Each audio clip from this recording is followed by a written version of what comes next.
It's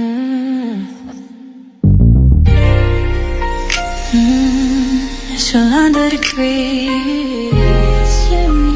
Sip with me. I'll pour it hot, so hot.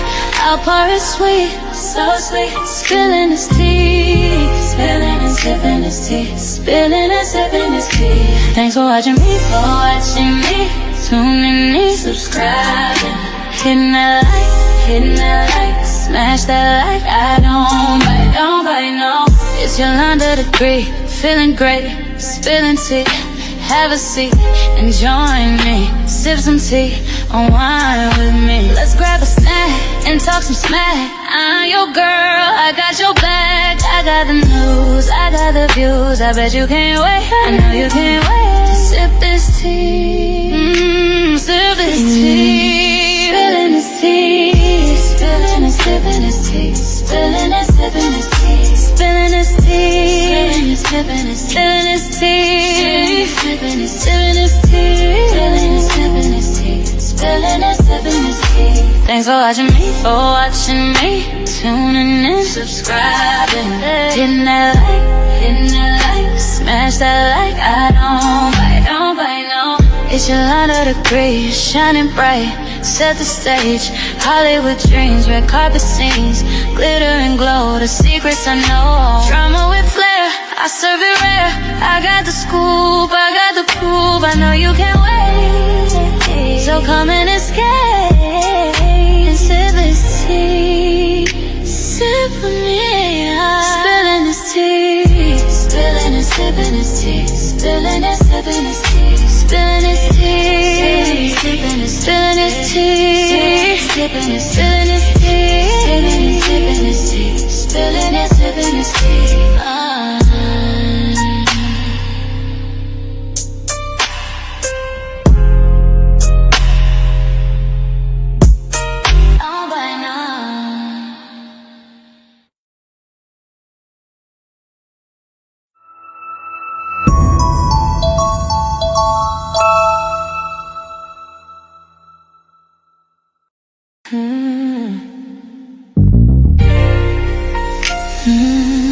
It's your under degrees.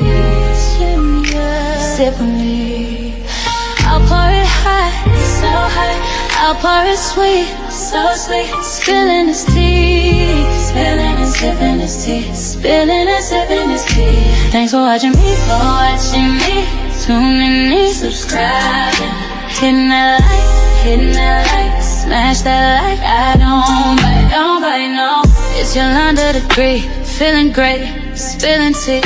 Have a seat and join me. Sip some tea, unwind with me. Let's grab a snack and talk some smack. I'm your girl, I got your back. I got the news, I got the views. I bet you can't wait, I know you can't wait to sip this tea. Sip this tea, spilling this tea, spilling and sipping this tea, spilling and sipping this tea, spilling this tea, spilling and sipping this tea, spilling and sipping this tea, spilling and sipping this tea, spilling and sipping this tea.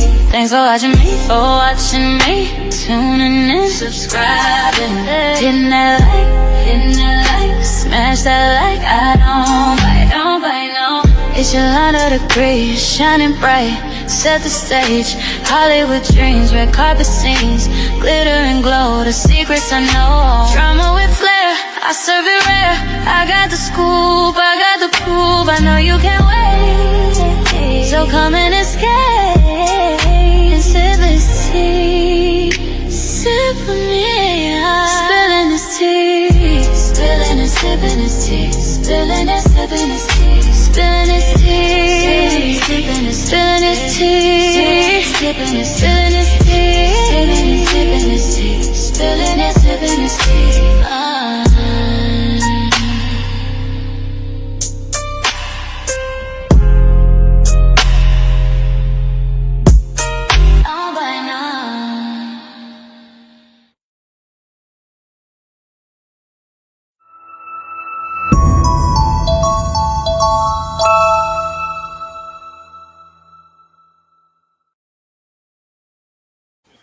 What's going on, Diamond Gang? Happy Easter to everybody. Happy Easter. I hope your holiday was nice. I was supposed to go live yesterday. I had some issues, so we live today, and I'm happy I waited to go live. Trump is cutting up, and I mean, he's cutting up in the worst way. They are trying to evoke the 25th Amendment, which means now the 25th Amendment, Section 1 is presidential succession. Section 2 is filling a vice president vacancy. And Section 3, voluntary transfer of power. Section 4, what they're trying to do to Trump is Section 4, involuntary transfer of power. If the president is unable to perform their duties and won't or can't declare it, the vice president plus a majority of the cabinet can declare the president unable. So right now they're trying to do that. He's been threatening Iran all day. All day. After they rescued the pilot, I knew he was going to get cocky. So, yeah. But I want to say shouts out to my subscribers. If you're new here, please subscribe to the channel. All opinions are respected here. You just can't be disrespectful. That's it. You can say whatever you want to say, even if it's opposing to what I'm saying. You just can't curse in my chat or just be downright nasty and rude. I want to say shouts out to my mods, and we're going to get straight into it. Y'all know how I do it.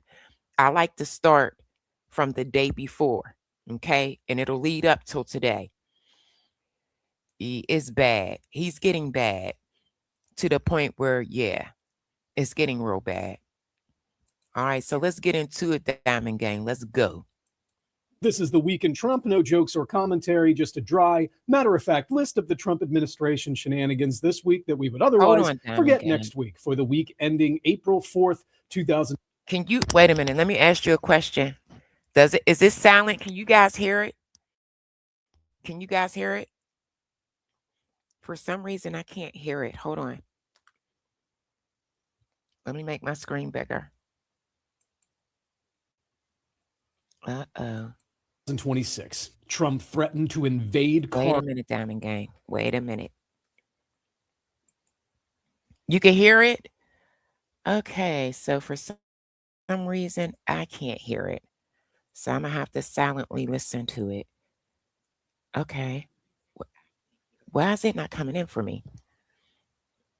Okay, let's go.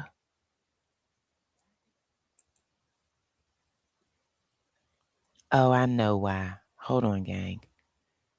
And let me make sure I got it turned up. Here, this is why.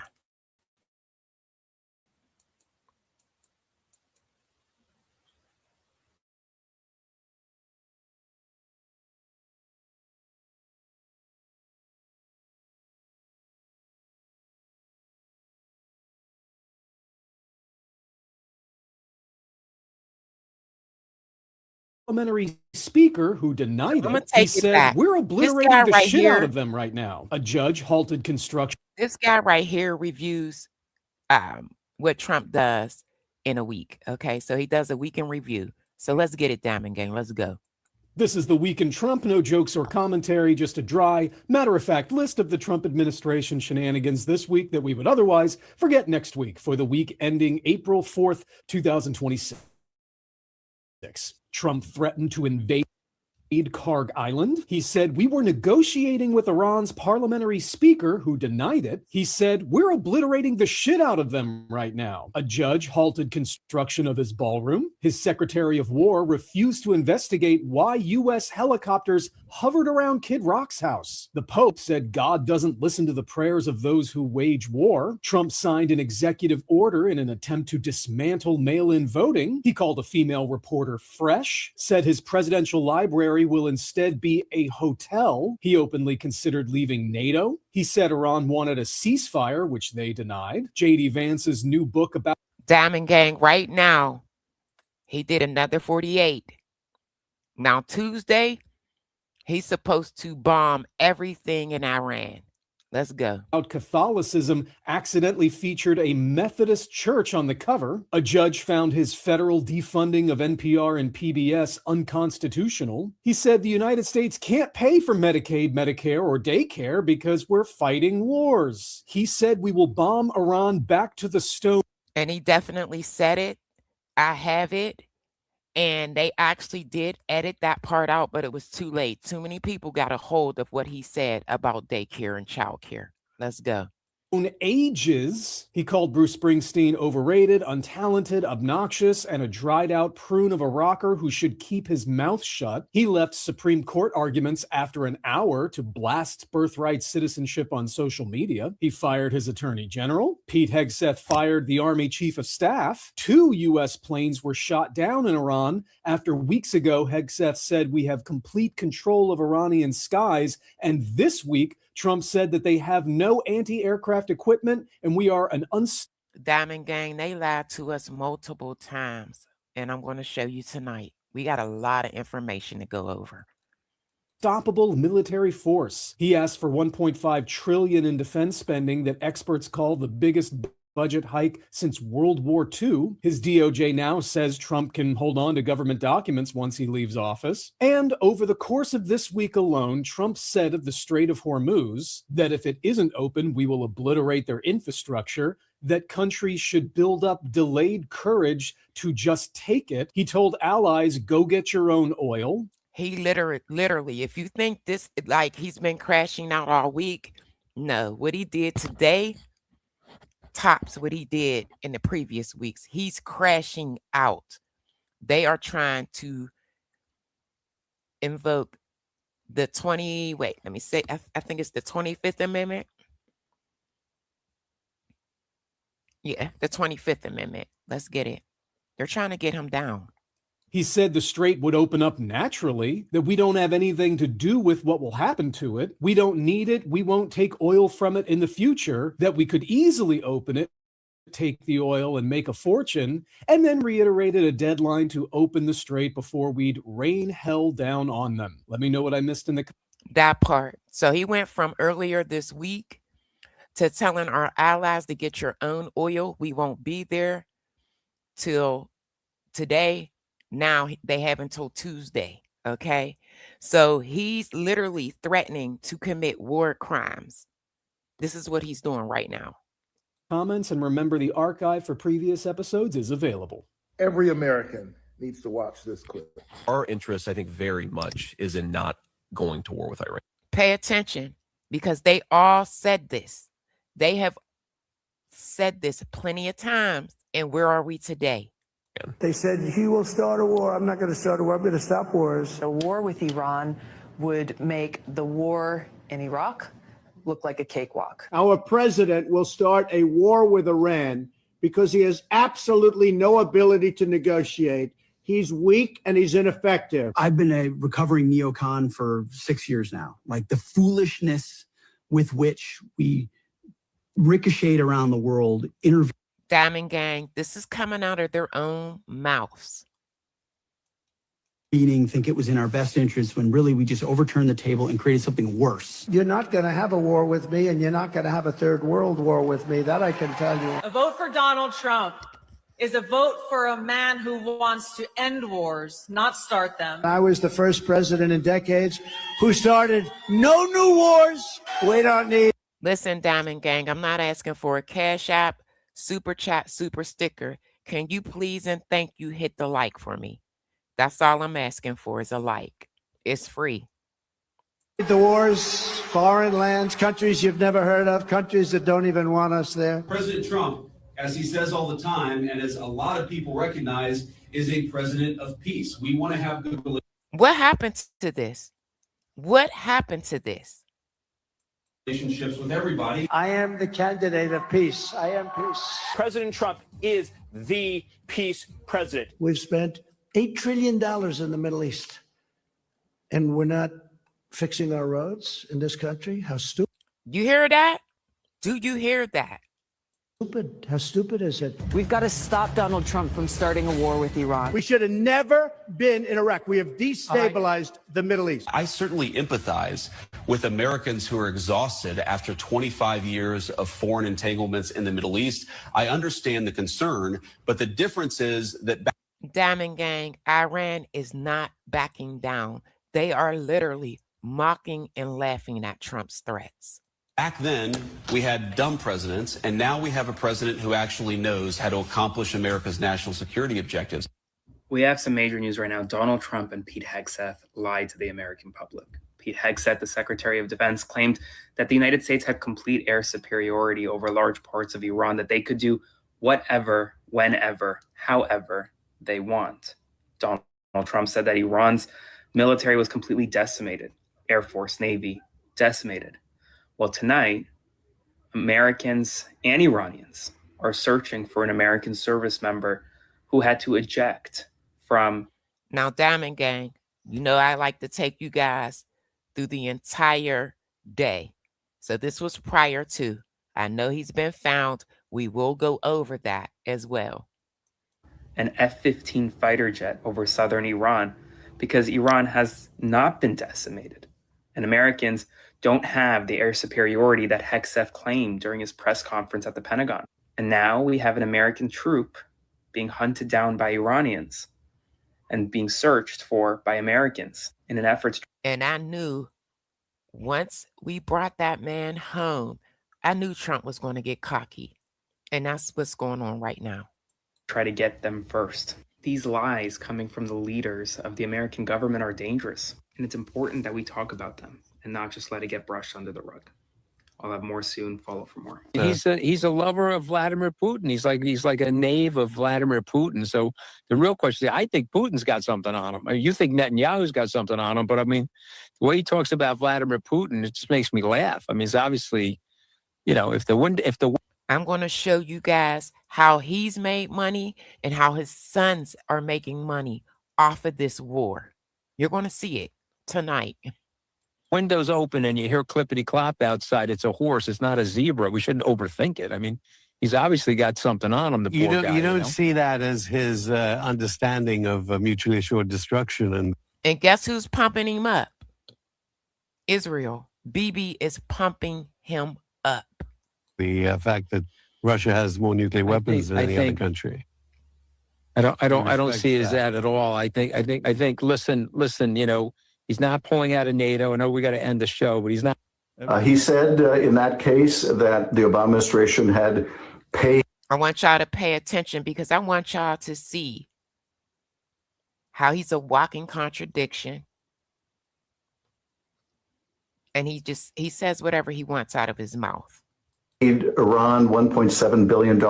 Actually, that agreement only unfroze $1.7 billion of Iran's own money. It wasn't. Let me take it back a little bit because he tried to say that Obama put money in Iran's pockets, but it was more like he did. All right, let's go. Makes me laugh. I mean, it's obviously, you know, if the window's open and you hear clippity clop outside, it's a horse, it's not a zebra. We shouldn't overthink it. I mean, he's obviously got something on him. The poor guy. You don't see that as his understanding of mutually assured destruction and the fact that Russia has more nuclear weapons than any other country. I don't see it as that at all. I think. Listen. You know, he's not pulling out of NATO. I know we got to end the show, but he's not.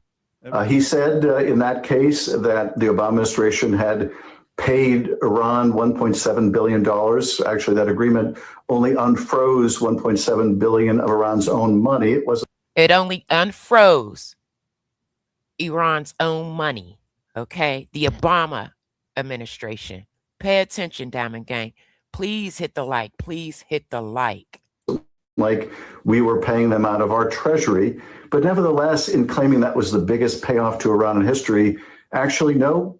Donald Trump just did that by effectively doing away with the sanctions on Iranian oil that was at sea. That was a $14 billion gift to the Iranian regime. So that title, that honor, that dubious honor. Did you hear that? And the Straits is still not open. There's no negotiating going on. So let's go. Belongs to Donald Trump himself. How many generals and admirals have you fired? I don't know the exact number, but You don't know the number. It's 8. Pay attention. Okay. Pete did this in the middle of a war, did a purge. Can you explain why any of them were fired? Like, just explain why was the Army JAG fired? Why did you fire him? they all serve at the pleasure of the president. And I think No, I'm just asking you why. General Kane is a great example. I'm just asking you why. And you probably learned at Princeton what why means. Why did you fire him? They serve at the pleasure of the president, and we want better representation in each and every of those. You can't explain why you fired any of them? This is sad. He can't even explain why. We're going to get into the reason why, Diamond Gang. Hit the like. Gentleman's time's expired. When we saw him Wednesday night, I mean, he was sleepy. He was tired. He looked senile, and he sounded just totally detached from reality. This is not someone you want to have commanding your military. This is not someone that anyone whose life is at risk wants to trust as their commander in chief. When he said, hey, no problem flying over Iran right now because we've taken out all of their anti-aircraft fire. How did it feel to those F-15 pilots when they were... You said, who cares who he fired? It was unjust.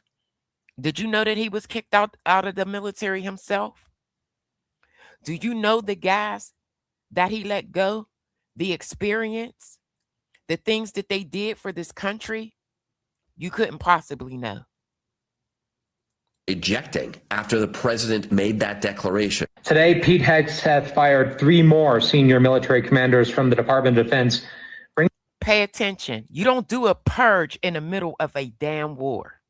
Pay attention. Bringing the total to about 20 over the last year. First of all, who these folks are, they are some of our most experienced, dedicated military commanders with hundreds of years of experience between them. Some of them have 10 plus combat deployments. 10 plus combat deployments. And this man who terminated them was booted out the military. Incompetent.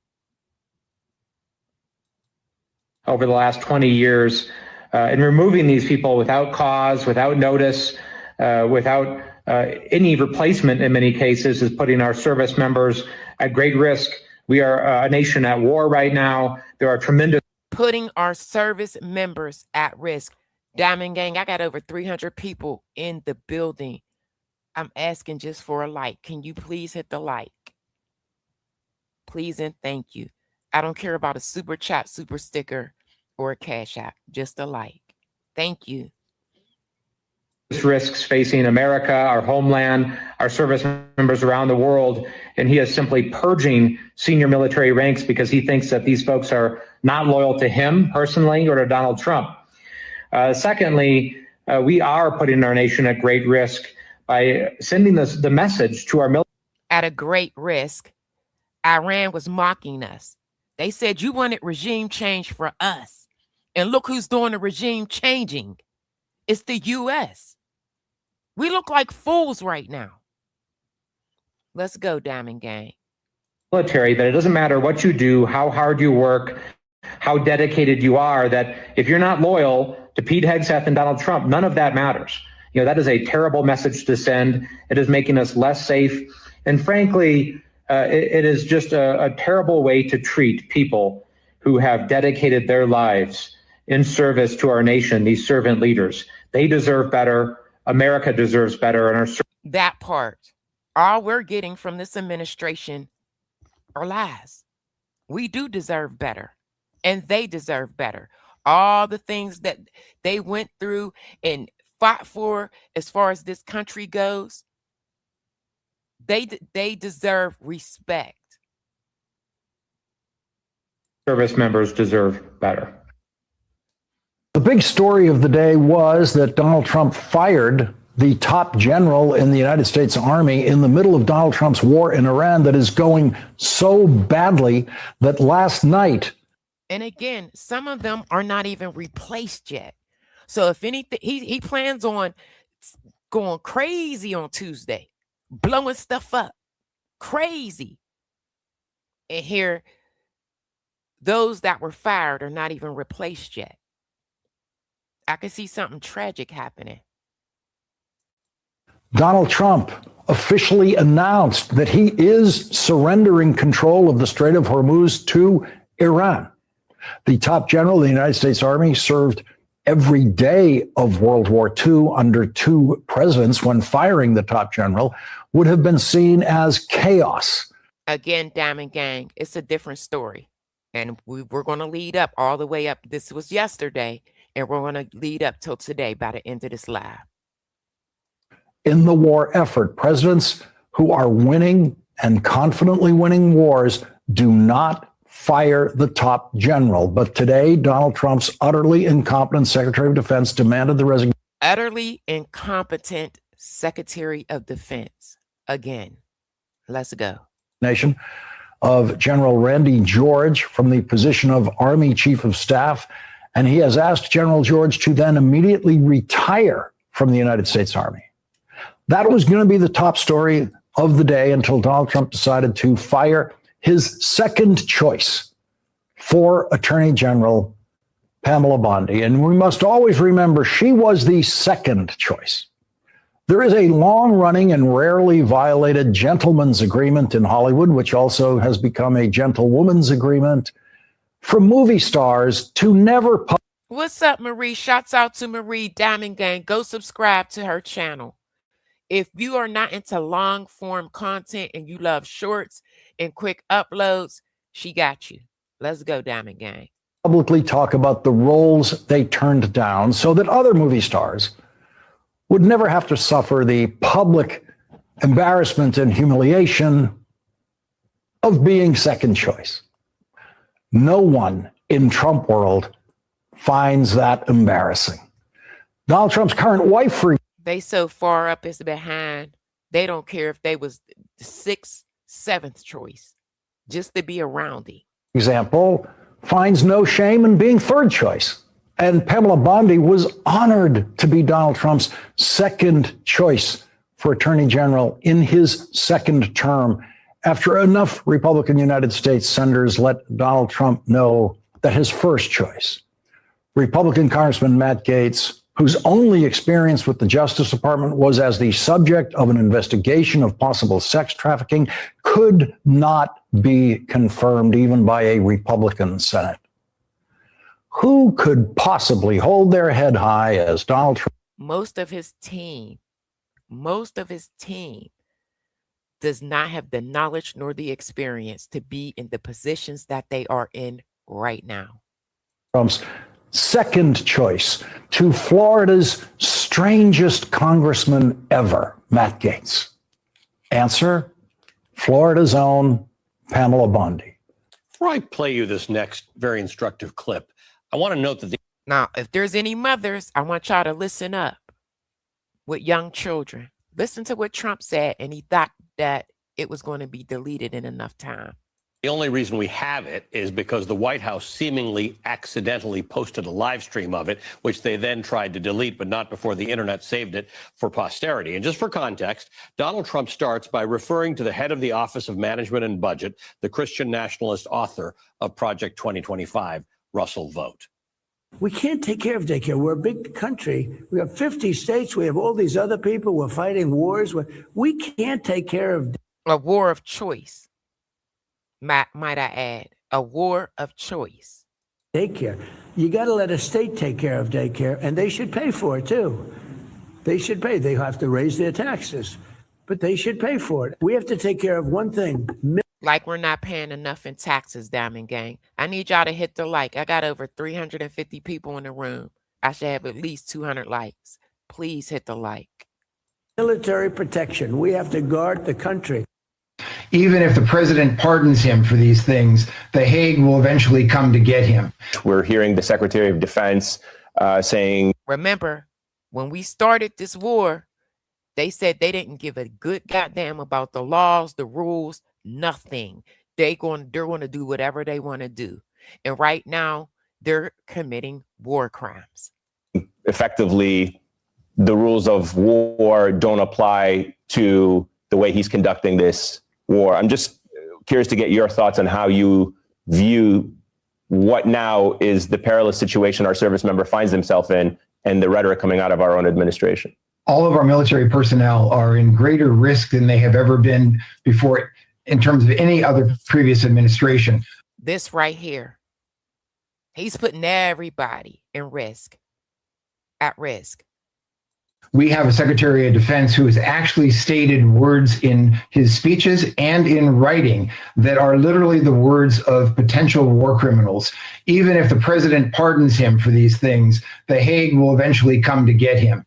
It's very disheartening whenever the Secretary of Defense, who we're supposed to look up to for guidance and counsel and strategy, is saying things about show no quarter, which by its quote is prohibited and defined in U.S. law as a war crime. The idea of attacking infrastructure that affects civilians is a war crime. So it goes on, and our military members start to question, what are we doing here if we're attacking, for example, a bridge under construction? It just doesn't make any sense in terms of what are the military objectives. Remember, what was that, Friday he was bragging about that? Yeah, Friday he was just bragging about this.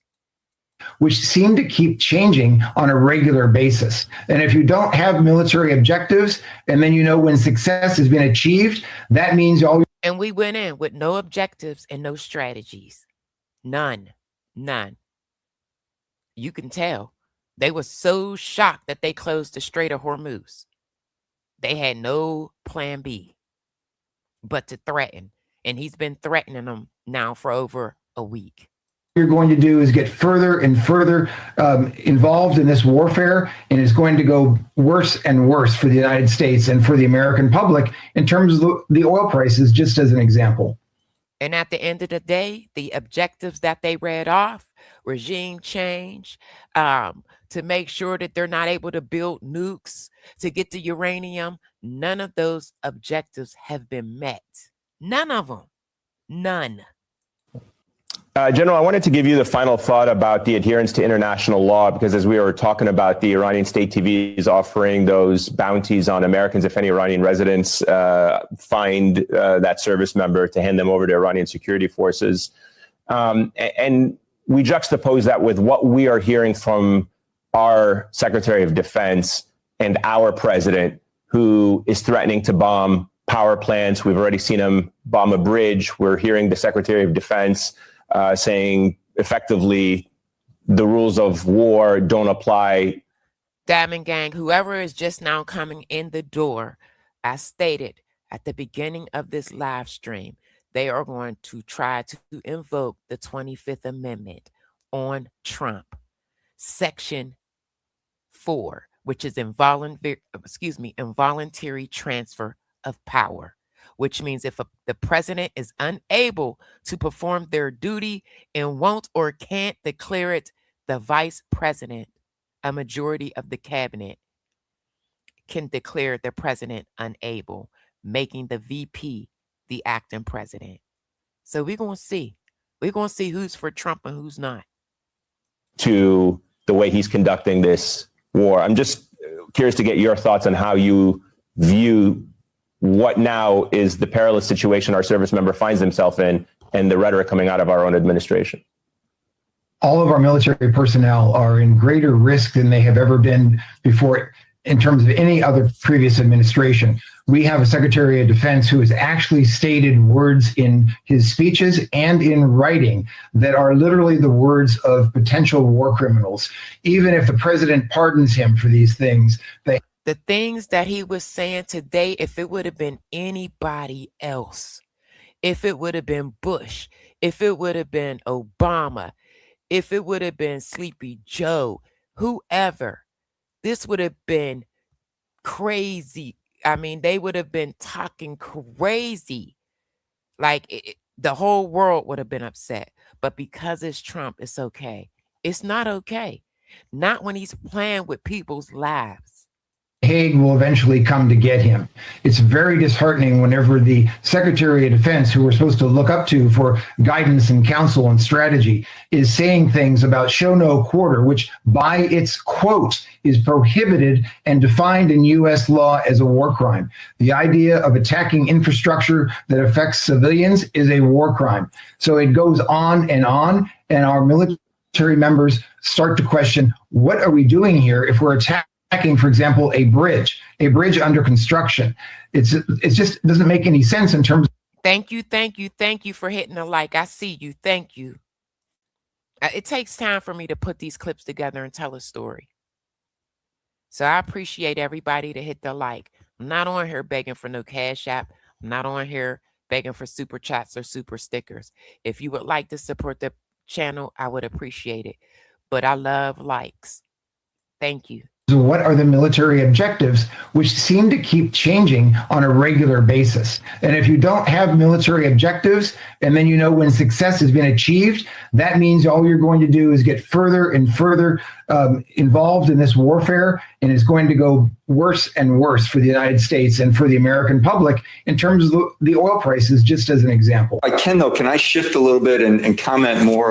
Now, you know, it was the oil prices. Now I'm concerned for the different military branches that's over there right now. Because if he starts this, it's definitely going to be boots on the ground. And they said that they are waiting for us. They're waiting. They're not backing down. On the retirement of General George, and yeah, go ahead.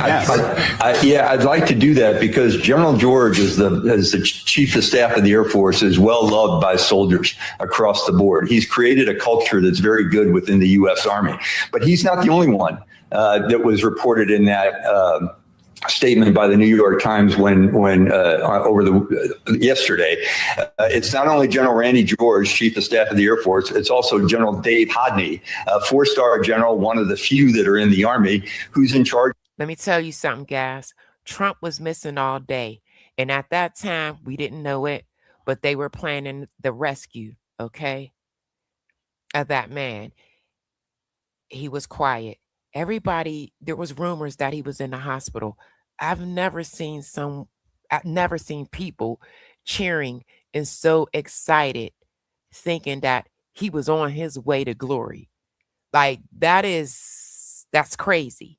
Okay. To be that hated, that people is cheering your death on. That's sad. Let's go. Of Army Futures Command. And here's one that hit personally for me, which I don't know how to connect the dots on this, but the third officer mentioned was Major General Bill Green. Bill Green is the chief of chaplains in the Army. And what that means is he oversees all the moral capabilities of the chaplains in the force. And I know Bill Green. He was one of my chaplains when I was a brigade commander, and he is one of the finest officers. And Pete Hegseth couldn't answer why he terminated these people and ministers in the Army, and that's why he was chosen as the chief of chaplains. When you have those three individuals, it tells me more of what's going on. There's all kinds of conclusions on why George was fired, but when you talk about all three of them together, it's much more damaging, and there's a whole lot more to this story. They were standing up for something. I don't know what the issue was, but when you hear Secretary— Oh, Diamond Gang, it will come out. It will come out. If they were standing up for something behind the scenes, it will come out. Hegseth say that soldiers are fighting for Jesus, which is what he said in a speech the other day. That just chills me. He needs to stop with that. He really does. To the bone, especially when you have soldiers and all military personnel who are of other faiths, and it's on Passover weekend. It just doesn't make sense to me, and it's just despicable. There's a tremendous propaganda machine going on in this administration to try to convince the American people that having no rules in warfare is the right thing. It is absolutely— And it's not. It is not, because it puts those guys that's out there, women that's out there, at a greater risk. The wrong thing. It does not reflect the American values about respecting other people and independent of their nationality, their religion, their color. That part is even more important. We follow the rule of law, but this administration is not doing that and is basically saying there are no rules. That is wrong. I want every listener to understand that. And by the way, one other important thing that I've done on other shows with you is what can the average listener do? Well, I'll tell you what, you need to call your senator or your representative and to, quite frankly, that part, if you're not registered to vote too, please get registered to vote. Please vote, go out and vote. You can make the difference. Start at the lower level. That's where the change comes in. Express your concern about the situation, to be very specific about extracting Americans, civilians from the Middle East. And that number, by the way, to call the Senate, and all you do, it's automated. You just put in your state, and then you get down to your senator. And I'm telling y'all right now, before I went live, there are tons of people calling about Trump right now. They are really trying to get him down. Or your representatives. And I would like to give it to you. It's 202-224-3121. Again, 202-224-3121. And that way you can actually do a recorded message to your senator or your representative, or both senators and your representative. And I encourage people to speak out about what they feel and to, quite frankly, take care of our American military and their families, and to help with to hold the administration accountable under the law, and to assist. And I don't mean to be Trump has a bunch of yes men around him. He said he likes hanging around losers so that they can sit around and hear his success stories. He called them losers. serving here, but to assist in the extraction of the American civilians that are here against their will. Pete Hegseth has been on a firing spree. The latest was Army Chief Randy George. He's also gotten rid of 12 minorities who showed exemplary. That part, 12 minorities. It's 2026. There is no room for that. Service. How much do you think insecurity is the driving factor behind so many people in the conservative movement? Like when you're interacting with people who come on the show or who are in the orbit, are they as insecure as they just like publicly seem? Because Pete Hegseth is the most insecure person in this administration. Very much so. He's very insecure because he knows. He knows he has no business in the position that he is in. He's not competent enough. He's not capable. He doesn't have the knowledge. Right. The way that culture is, nor the experience. Run, and the idea that Donald Trump loves the one that he's with, right? Like, even remember that Matt Gaetz was his pick for Attorney General because Susie Wiles went to the bathroom on Air Force One, and Matt Gaetz was able to slide in and be like, I'd be a really good choice. And it was a 5-alarm fire, right, to push our way out of that. So when you know that everyone is gabbing in Trump's ear and you can't really tell who he's going to be believing or how he's going to feel on a certain day, I think it would make anyone insanely insecure, don't you? We've had about 4 weeks of the administration telling us everything's fine, everything's going according to plan, and now everyone can see with their eyes that that's obviously not the case. So now we're back to square one. How do we get out of it? We've been back to square one multiple times. And the president is facing... He has no strategy to exit this war.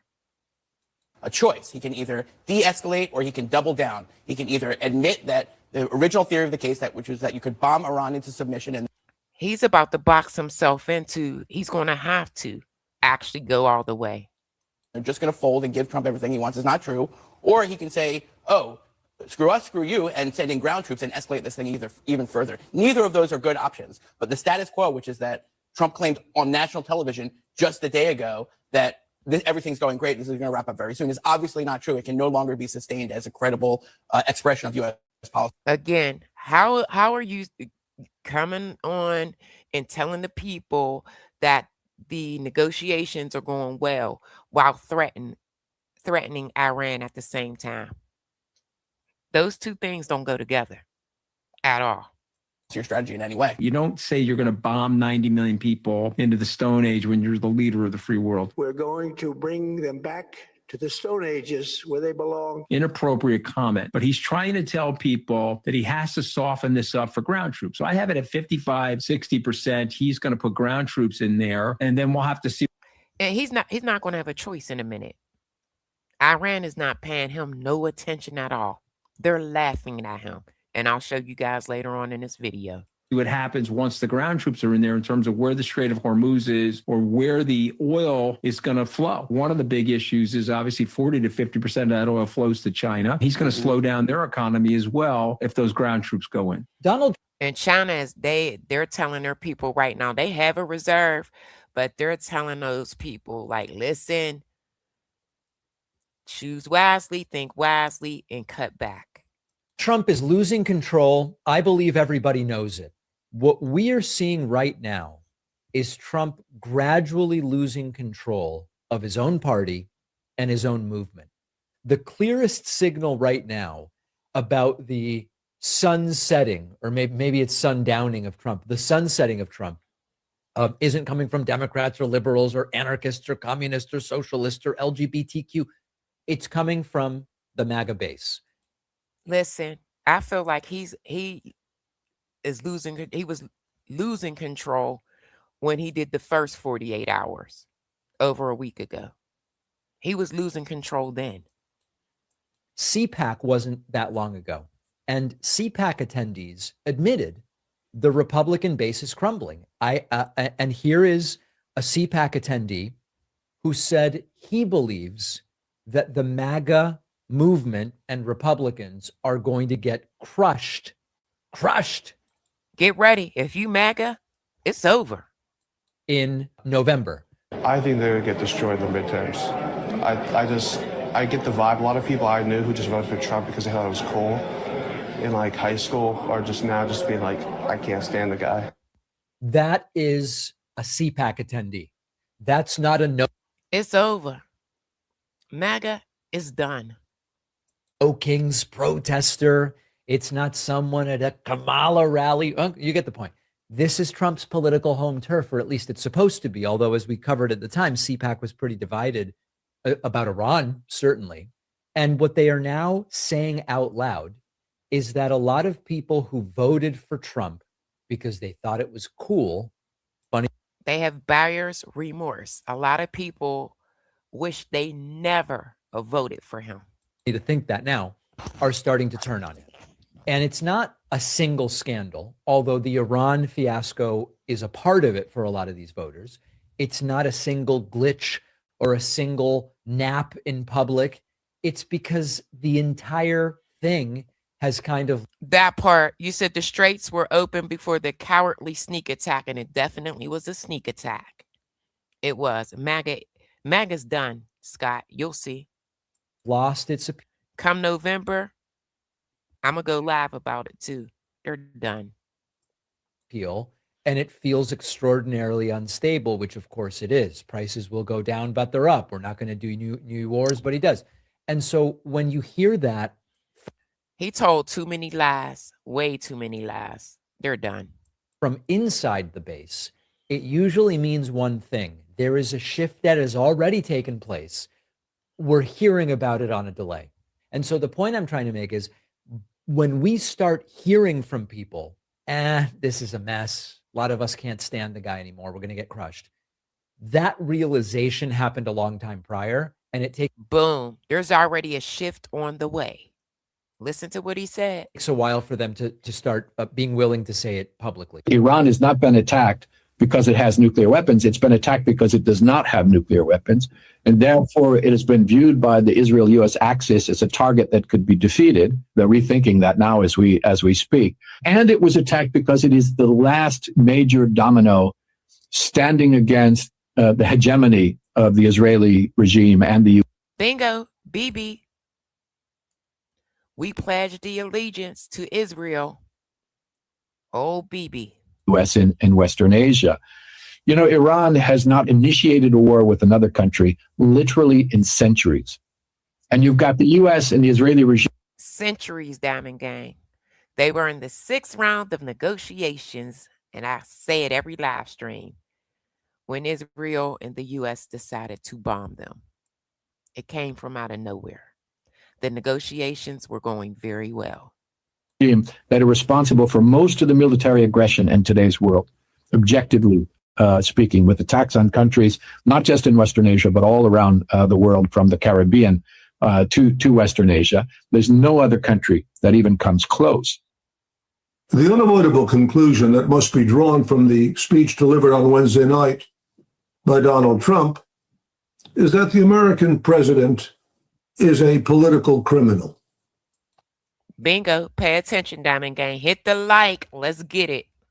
The names of Trump, Vance, Hegseth, Rubio, and Miller will live in perpetual infamy alongside those of the Nazi ringleaders of the Third Reich, Hitler, Goering, Himmler, von Ribbentrop, and Goebbels. The judgment of history will be merciless. But that judgment will be delivered not only against individuals, but also, and more profoundly, against the social class that raised them to power and in whose interests they have committed their monstrous crimes against the people of Iran. Y'all listening? Pay attention, Diamond Gang. Trump is not the first president to commit crimes. His predecessors have ordered the invasions of countries, the overthrow of government. Y'all remember this? I was in the military during Desert Storm. And the torture and assassination of individuals identified as opponents of American interests. But some attempt was made by previous administrations to provide at least some legal and democratic justification, however threadbare, cynical, deceitful, and hypocritical, for their actions. When criminal acts were exposed, they were excused with formal expressions of regret as unfortunate departures from official enforcement of legal norms. That stage has passed. Trump's speech was remarkable for its lack of disguise. We're going to bring them back to the Stone Ages, where they belong, he declared. He threatened that the United States would strike every one of their electric generating plants very hard. War crimes. Hard, probably simultaneously. He boasted of the decapitation of the leadership. They're all dead. What found expression in these remarks was not simply the pathology of an individual, but the essential character of a social layer that has become habituated to criminality and no longer feels compelled to apologize for it. Boom.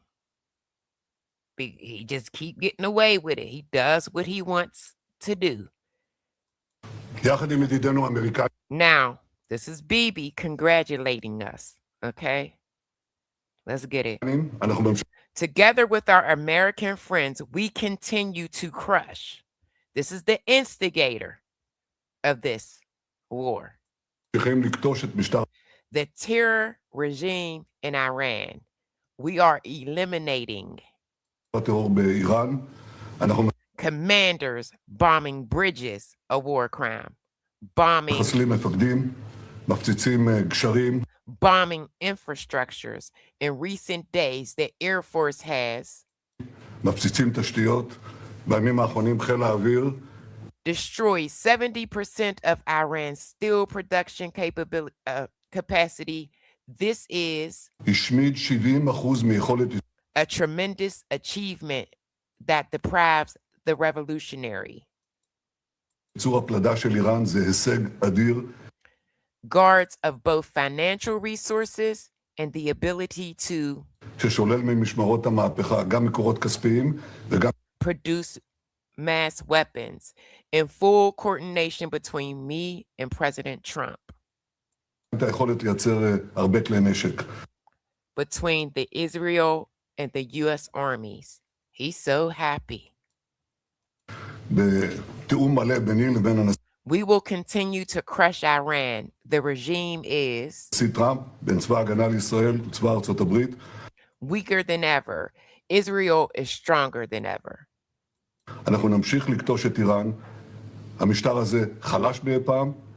And again, I told you guys before, okay? When we went into this, we had our objectives and Israel had their objectives.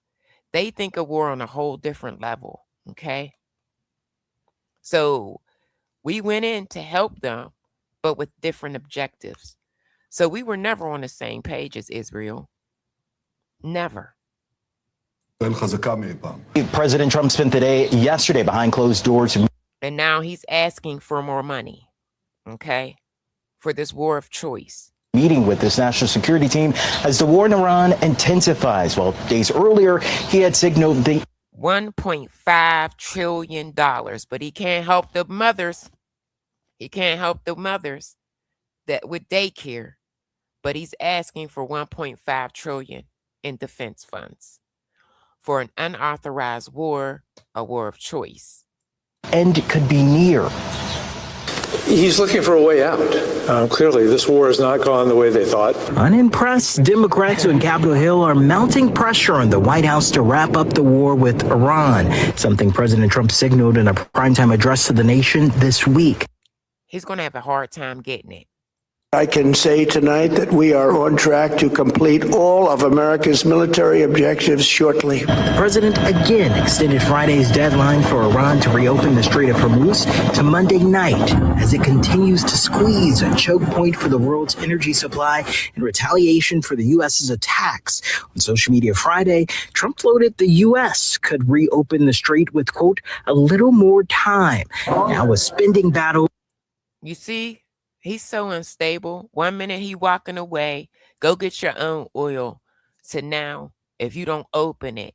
And I mean, he was cursing and everything else. I cannot wait to get to that part.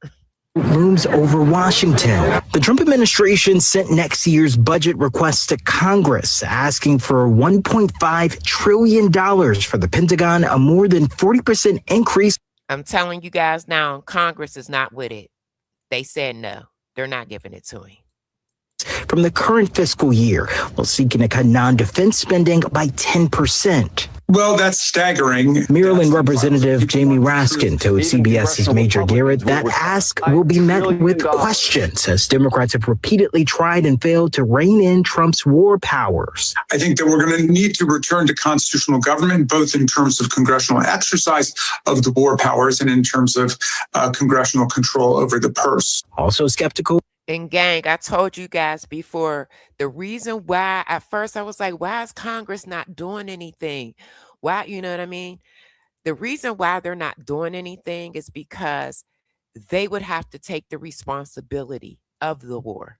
And they don't want that responsibility. Some Republicans, Senate Appropriations Chair Susan Collins of Maine, in a statement, said the request had, quote, several shortcomings and was concerned about including significant cuts to domestic spending, adding that, quote, while the administration proposes a budget, Congress holds the power of the purse. Bingo. Congress holds the power of the purse. He's not getting that money. Let's go. Now, if approved, the money would be used to build 18 new Navy warships, Trump's Golden Dome, and allow for a pay raise for troops. The White House is also preparing to ask for Congress a supplemental spending package that could cover the cost of the conflict with Iran. It's now been discovered that a drone company backed by Donald Trump's sons is... Now, let me show you guys how Trump's sons, how they making money off this war. Hit the like, Diamond Gang, please. Get me to 100 likes. Let's go. Now working to sell interceptor systems to Gulf countries who are being attacked by Iran because of a war that Trump started. The company is based in Florida and called Power Us, and just last month, they announced a deal to bring aboard Eric Trump and Donald Trump Jr. Here's what Richard Painter had to say, a former chief White House ethics lawyer under George W. Bush. These countries are under enormous pressure to buy from the sons of the president, so he will do what they want. This is going to be the first family of a president to make a lot of money off war, a war he didn't get the consent of Congress for. Power Us denied there were any conflicts when the Trump brothers' stake was first announced. This, of course, isn't true. It was announced in early March, and we started the war with Iran February 28th. When asked about their corruption, Trump's sons said since they didn't get enough credit for their restraint in expanding their businesses during Trump's first term, they've decided to... They are making hella money off these drones. Let's go. Do not hold back much at all this time. This is corruption at levels we've truly never seen before in this country. Just imagine if Joe Biden started a war unilaterally with another country for no reason and his son was profiting off of it. Context. Trump is calling on Congress to increase the military's budget by more than 40%, 40. He wants 1.5 trillion. Listen, Pay attention. This is how Trump and his sons are cashing in on this war. Okay? $1 trillion of your taxes for the military. He wants to dramatically cut domestic social services to square that bill. That'll sound familiar to many of you. But at the same time, Trump is saying that the government can't afford to support American families, saying that he needs all that money for his war. This is the peace president who didn't want to get us into wars. And here's the thing. Trump's own family seems to be cashing in on the war. Weeks ago, the New York Times reported that Trump's son-in-law was asking Saudi Arabia and other Gulf states for billions of dollars in new investments while simultaneously acting as one of America's top negotiators in the region. He says he's a government volunteer, but he and Steve Witkoff. Remember, I showed you guys the other day, Bibi, Israel used to stay at his house. He's been knowing Bibi for years, since he was a kid. You know, Bibi went to school here in the U.S. Are apparently central to this whole negotiation with Iran. Kushner's investment firm, Affinity Partners, insists that it is following the law, and the White House said Kushner is only acting in the best interest of the American public. I feel better now. But now we have new reporting showing that it isn't just Jared Kushner that might be profiting off of this war. Last night, the Associated Press reported that a drone company backed by Trump's adult sons, Eric and Don Jr., is actively trying to sell their drones to Gulf countries that are under attack from Iran. Did y'all hear that? Did y'all hear that? Let me back it up just a little bit. They making millions. Let's go. It's following the law, and the White House said Kushner is only acting in the best interest of the American public. I feel better now.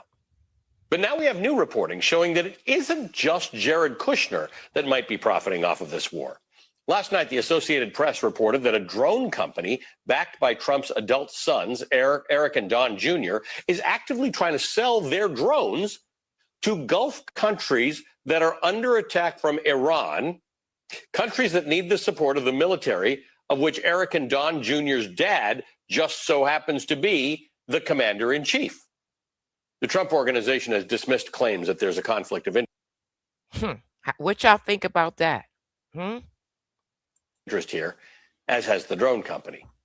Trump is asking Americans to tighten their belts, to shell out for this war. He's asking Americans to risk their lives and the lives of their family members, all while his family appears to be getting rich off of it.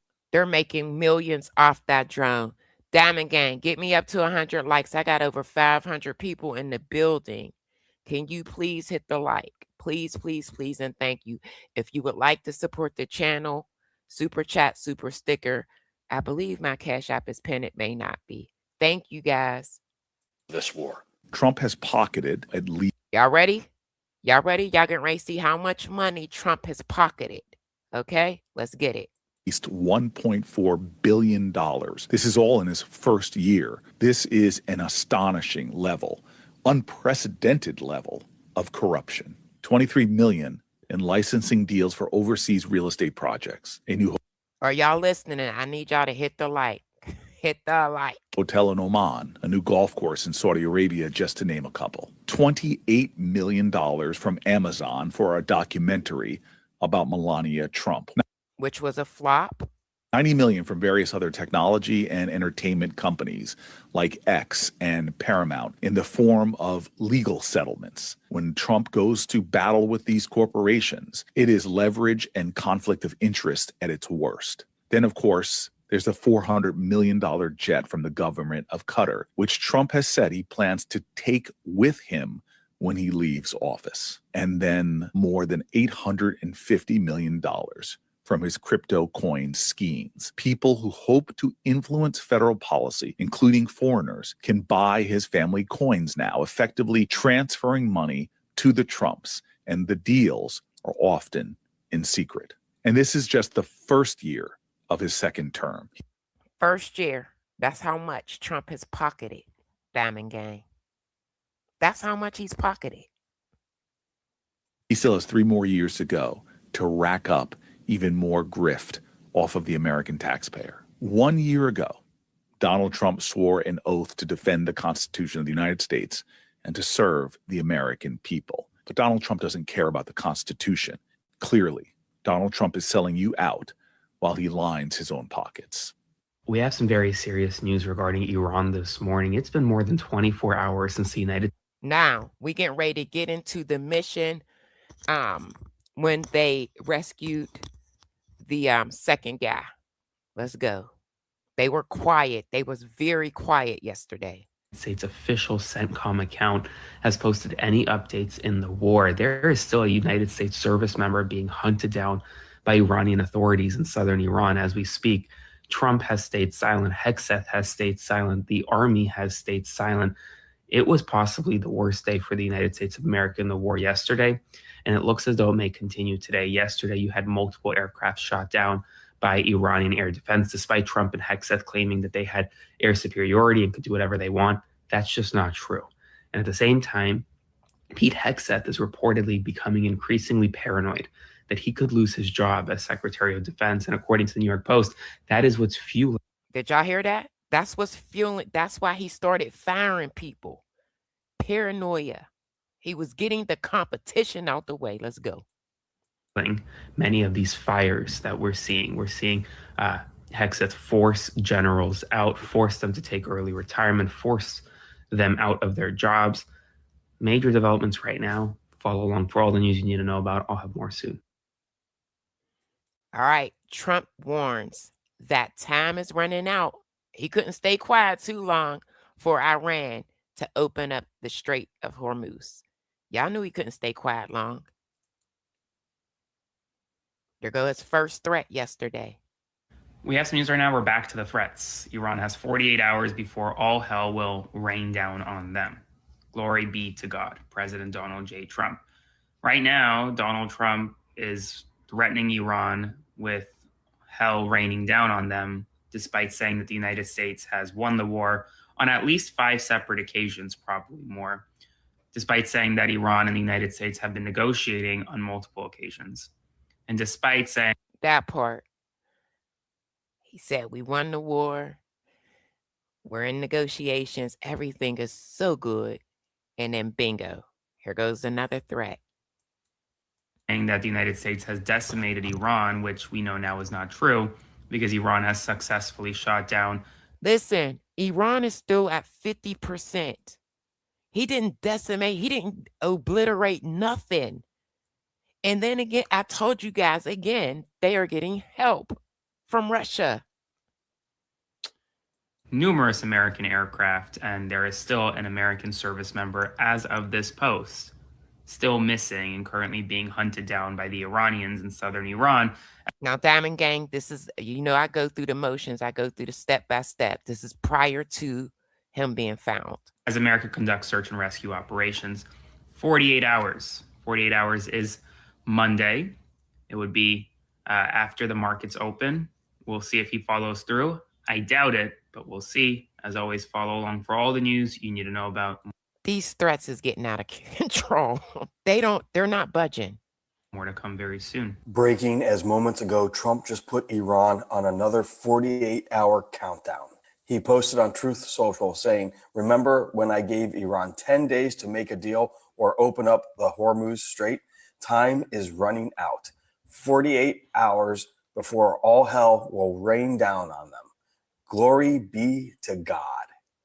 Glory be to God. This is wild because Trump and Hegseth have been invoking religion into their that part, evoking religion. Military actions. There is no separation of church and state anymore, and they're calling the United States a Christian nation, which is completely untrue. We are a nation of freedom of religion. You can have that part, freedom of religion. They trying to force it.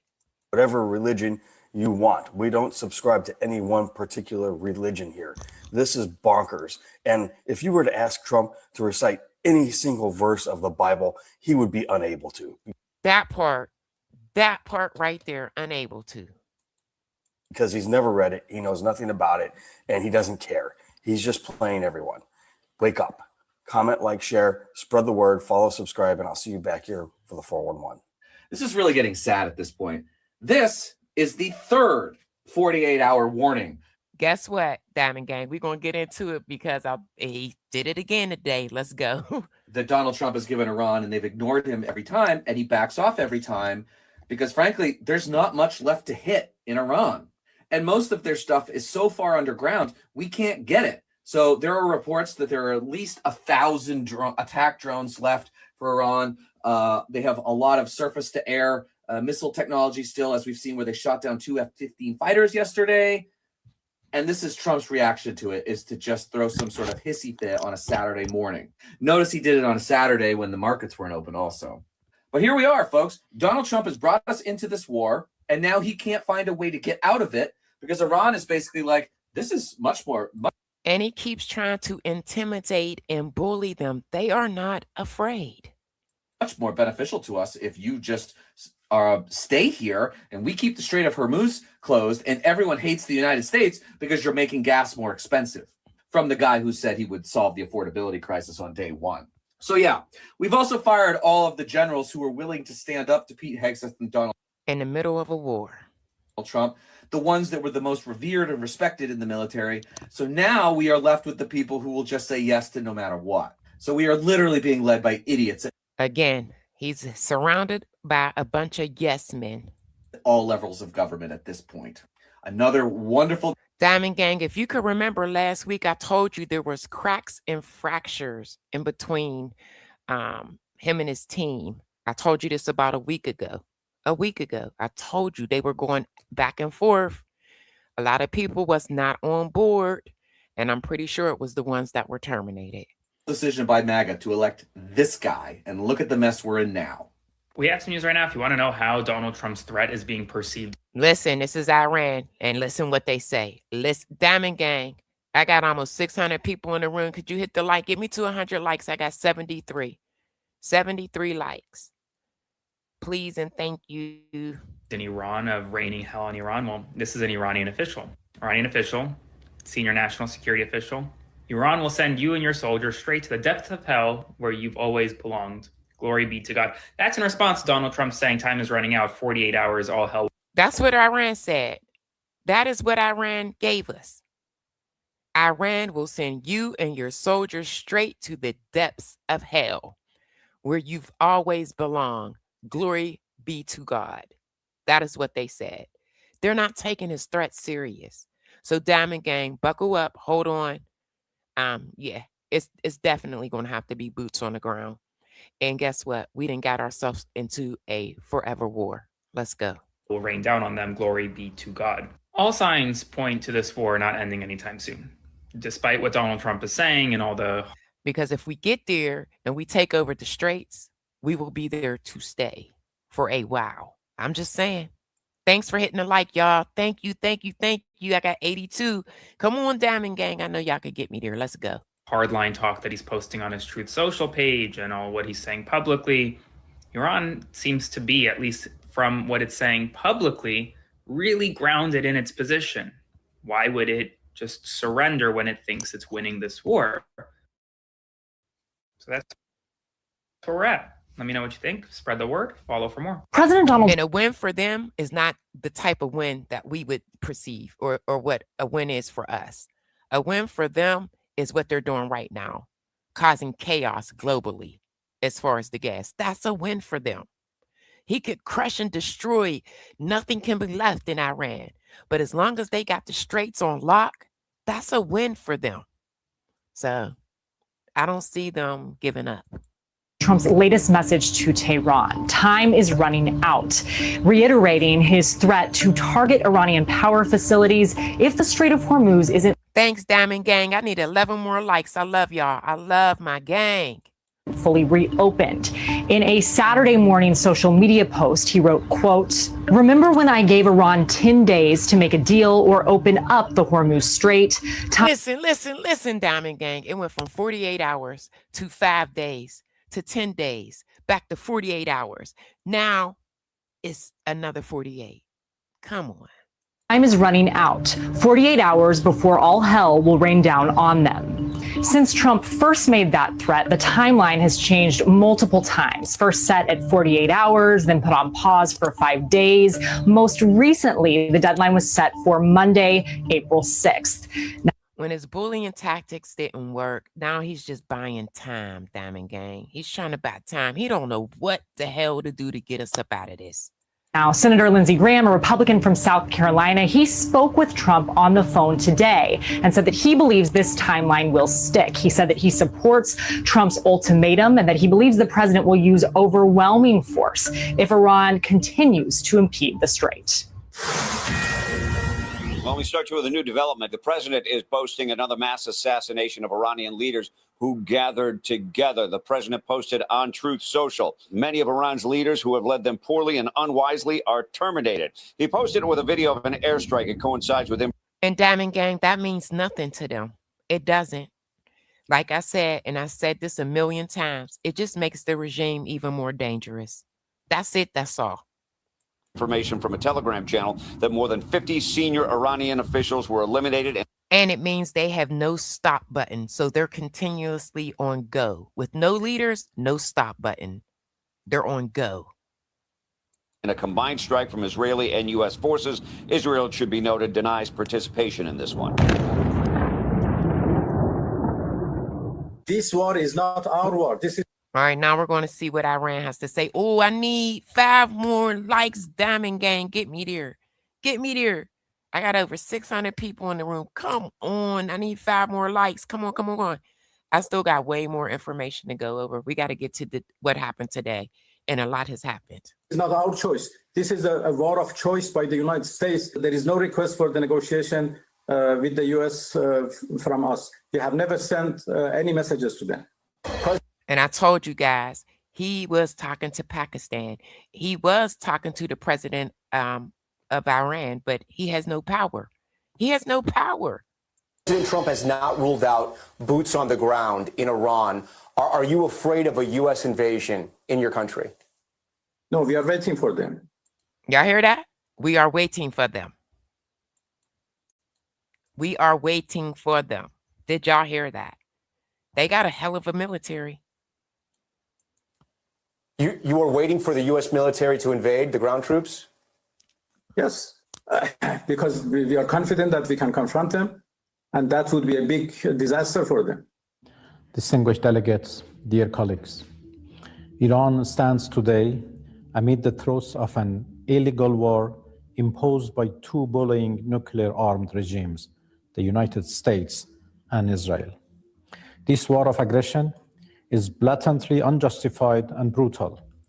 They initiated this aggression on 28 February, while Iran and the United States were engaged in a diplomatic process to resolve America. Let me tell you something. Iran's military, roughly 920,000 total military personnel when you combined active duty and reserve forces. Okay? Active duty, 570,000. Reserve personnel, 350,000. Total military manpower, 920,000. So I'm just saying. Americans' alleged concerns over Iran's nuclear program. They betrayed diplomacy for a second time in the course of 9 months by torpedoing the negotiating table. And Bibi convinced him. Israel convinced Trump to do this.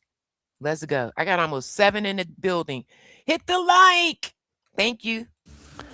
Among the most harrowing manifestations of this aggression was the calculated, phased assault on Shajara Tayyebe Elementary School in the city of Minab, south of Iran, where more than 175 students and teachers were slaughtered in cold blood. This barbaric attack is but the visible tip of a far bigger iceberg, one that conceals beneath its surface far graver catastrophes, namely the normalization of the most abhorrent violations of human rights and humanitarian law, and the audacity to... And that's what they're upset about, the war crimes, them threatening to basically bomb bridges and hospitals. And yeah, let's go. Commit atrocity crimes with impunity. Thank you. Foreign Minister, can I ask you, James Bays from Al. Now, this was yesterday, Diamond Gang. We are very close to what happened today. So stay tuned. Let's get it. Jazeera, snapback seems inevitable in the matter of hours. What will that mean for the people of Iran? And after snapback in the short term, is there any opening now for diplomacy? Well, as I said in my statement, this mechanism is the activation of this mechanism is. And I told y'all over a week ago, they had him on a hit list. Israel did. Trump, what we told them, stop. If you keep unaliving everyone, we won't have nobody to negotiate with. That's another thing. We got to get a hold of Israel. They're doing too much at times. Illegal and should considered void and null. We don't think it can impact the people of Iran, especially the people of Iran's determination to defend their rights. The question is, what it impacts is diplomacy. It closed the way of diplomacy. If agreements can be broken at will, no nation can trust international commitments. If unlawful measures are enforced by power instead of law, the Security Council itself will lose authority. Let me end with this. Military attacks have failed. Snapback will fail too. The only solution is dialogue and diplomacy. The JCPOA proves this. Iran will never bow to pressure. We respond only to respect. Did you hear that? So this is what I'm saying. How are you out there threatening these people, but negotiations is going well? They said they will never fold, and they demand respect. The choice is clear: escalation or diplomacy. The responsibility lies with those who... So they pushing a hard line too. They are. We're saying, listen, if you don't do A, B, or C, which is the 15 points, they never did tell us what those were. But we know what Iran was asking for. And it was a little bit too much. I'm thinking, a toll, reparations, like, yeah, okay. They were asking for a lot. Broke their commitments and undermined international law. The choice is clear: escalation or diplomacy. But what happened? Only after 1 year, the United States withdrew and reimposed its sanctions. Again this year, we were asked to negotiate and we accepted. What happened? They did accept, and they actually they offered to dilute that uranium. They offered to dilute that uranium and to sell it as something else. That's how close we were. And then we bombed them. Right in the middle of negotiations, the United States decided to attack us. Israel attacked and US joined. Bingo. So Israel attacked first, and then we joined the war. Bibi convinced Trump. Okay? That's what happened. So we have no reason to trust Americans when it comes to negotiation. So what His Eminence, the Supreme Leader, said is absolutely correct, that negotiation with the United States is in fact a pure dead end. So that's it. There you have it. They said they're not negotiating. They don't trust us. So Trump's been lying. And I said again, he's been talking to Pakistan, and he did have some conversations with the president of Iran, who has no power. Diplomacy is dead now, given all your efforts failed and Diplomacy would never die, but it would be certainly more difficult and more complicated than before. It seems like the pilot is... Now, Diamond Gang, this is late in the day, and they were being very silent. They actually faked Iran out, okay? So I'm going to show you that and how they found the pilot. Still alive, and therefore it would be expected, given the fact that the U.S. air crew members and special forces undergo survival, evasion, resistance, and escape training, that he will try to blend with the terrain and to survive as long as possible, to make it possible for the U.S. crews to locate him and to rescue. They actually claimed that they rescued him, prior to them actually rescuing him. And I'm going to show you how they did it. Rescue him, but then again, you have the contradiction of if he hides well and conceals his location, because the US is operating from the air, it needs constant intelligence and surveillance in order to be able to locate him. Besides, some reports indicate that the pilot doesn't speak Persian, which means that it will be difficult for him to negotiate with the Iranians should he be captured by civilians or should he be found by civilians. And therefore, it's a race for time, because right now we have this critical window of up to 72 hours where both sides are trying to get hold of the pilot. I'm not going to lie. Our military, that rescue was, woof, they did it. For both military and political purposes. Breaking news as the White House unexpectedly cut off press access to Trump today, canceled all public events. They called a lid. The reason why they were doing this and people swore he was in a hospital is because they were planning on a rescue. Press photos with the president, and they said they're not ready to have any sort of public speaking engagement regarding the missing airman in Iran until it seems like he is found. He is still, as of this hour, not been located yet. The search has become frantic, and they're now worried that Iran might have captured this airman and might hold leverage over. They knew exactly what was going on, and they knew he was still alive. And I'm going to show you guys how. I'm proud of this. The United States. So this situation could become more serious as we learn more here in the next few hours. Let me know what you think about this in the comments. Like, share, spread the word, follow, subscribe, and I'll see you back here for the 411. All hell will rain down on Iran if the Strait of Hormuz is not opened by the deadline of April 6th. That is what Donald Trump said on Truth Social. And there's a lot of things happening with Iran right now we got to break down. The exact quote that Trump said was, "Remember, Diamond Gang, keep your notifications on because I'm going to go live tomorrow about this. Remember when I gave Iran 10 days to make a deal or open up the Hormuz Strait? Time is running out. 48 hours before hell will rain down on them. Glory to God." Hey, remember that yesterday an F-15E fighter jet crashed inside of Iran?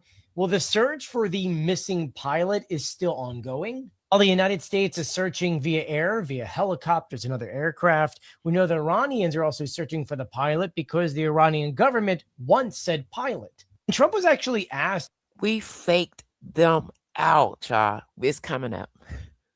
About whether or not this F-15 going down would mess up any negotiations, and he said, no, not at all. No, it's war. Which, as it pertains to the war, U.S. intelligence is stating that it doesn't look like anytime soon the Strait of Hormuz will actually reopen, though I need to add that we have. And here's the thing, Diamond Gang, even if it was reopened, other countries will be in fear to pass, okay?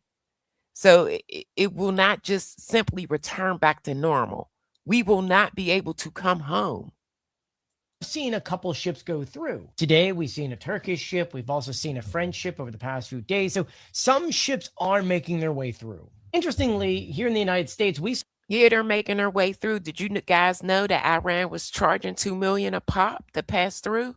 Yeah, they were. Let's go.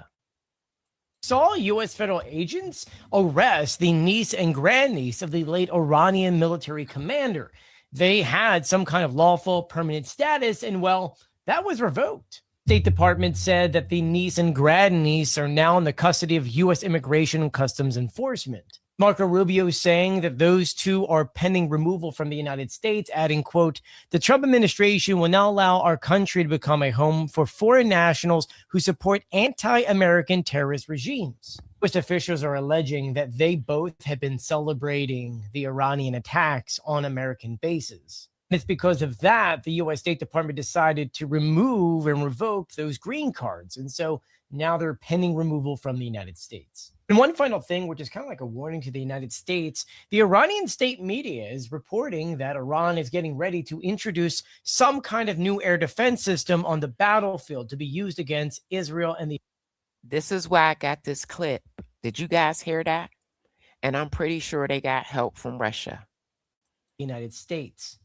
But then again, they have enough money if they're charging $2 million And then Trump lifted sanctions. So they have more than enough money to rebuild whatever they lost military-wise.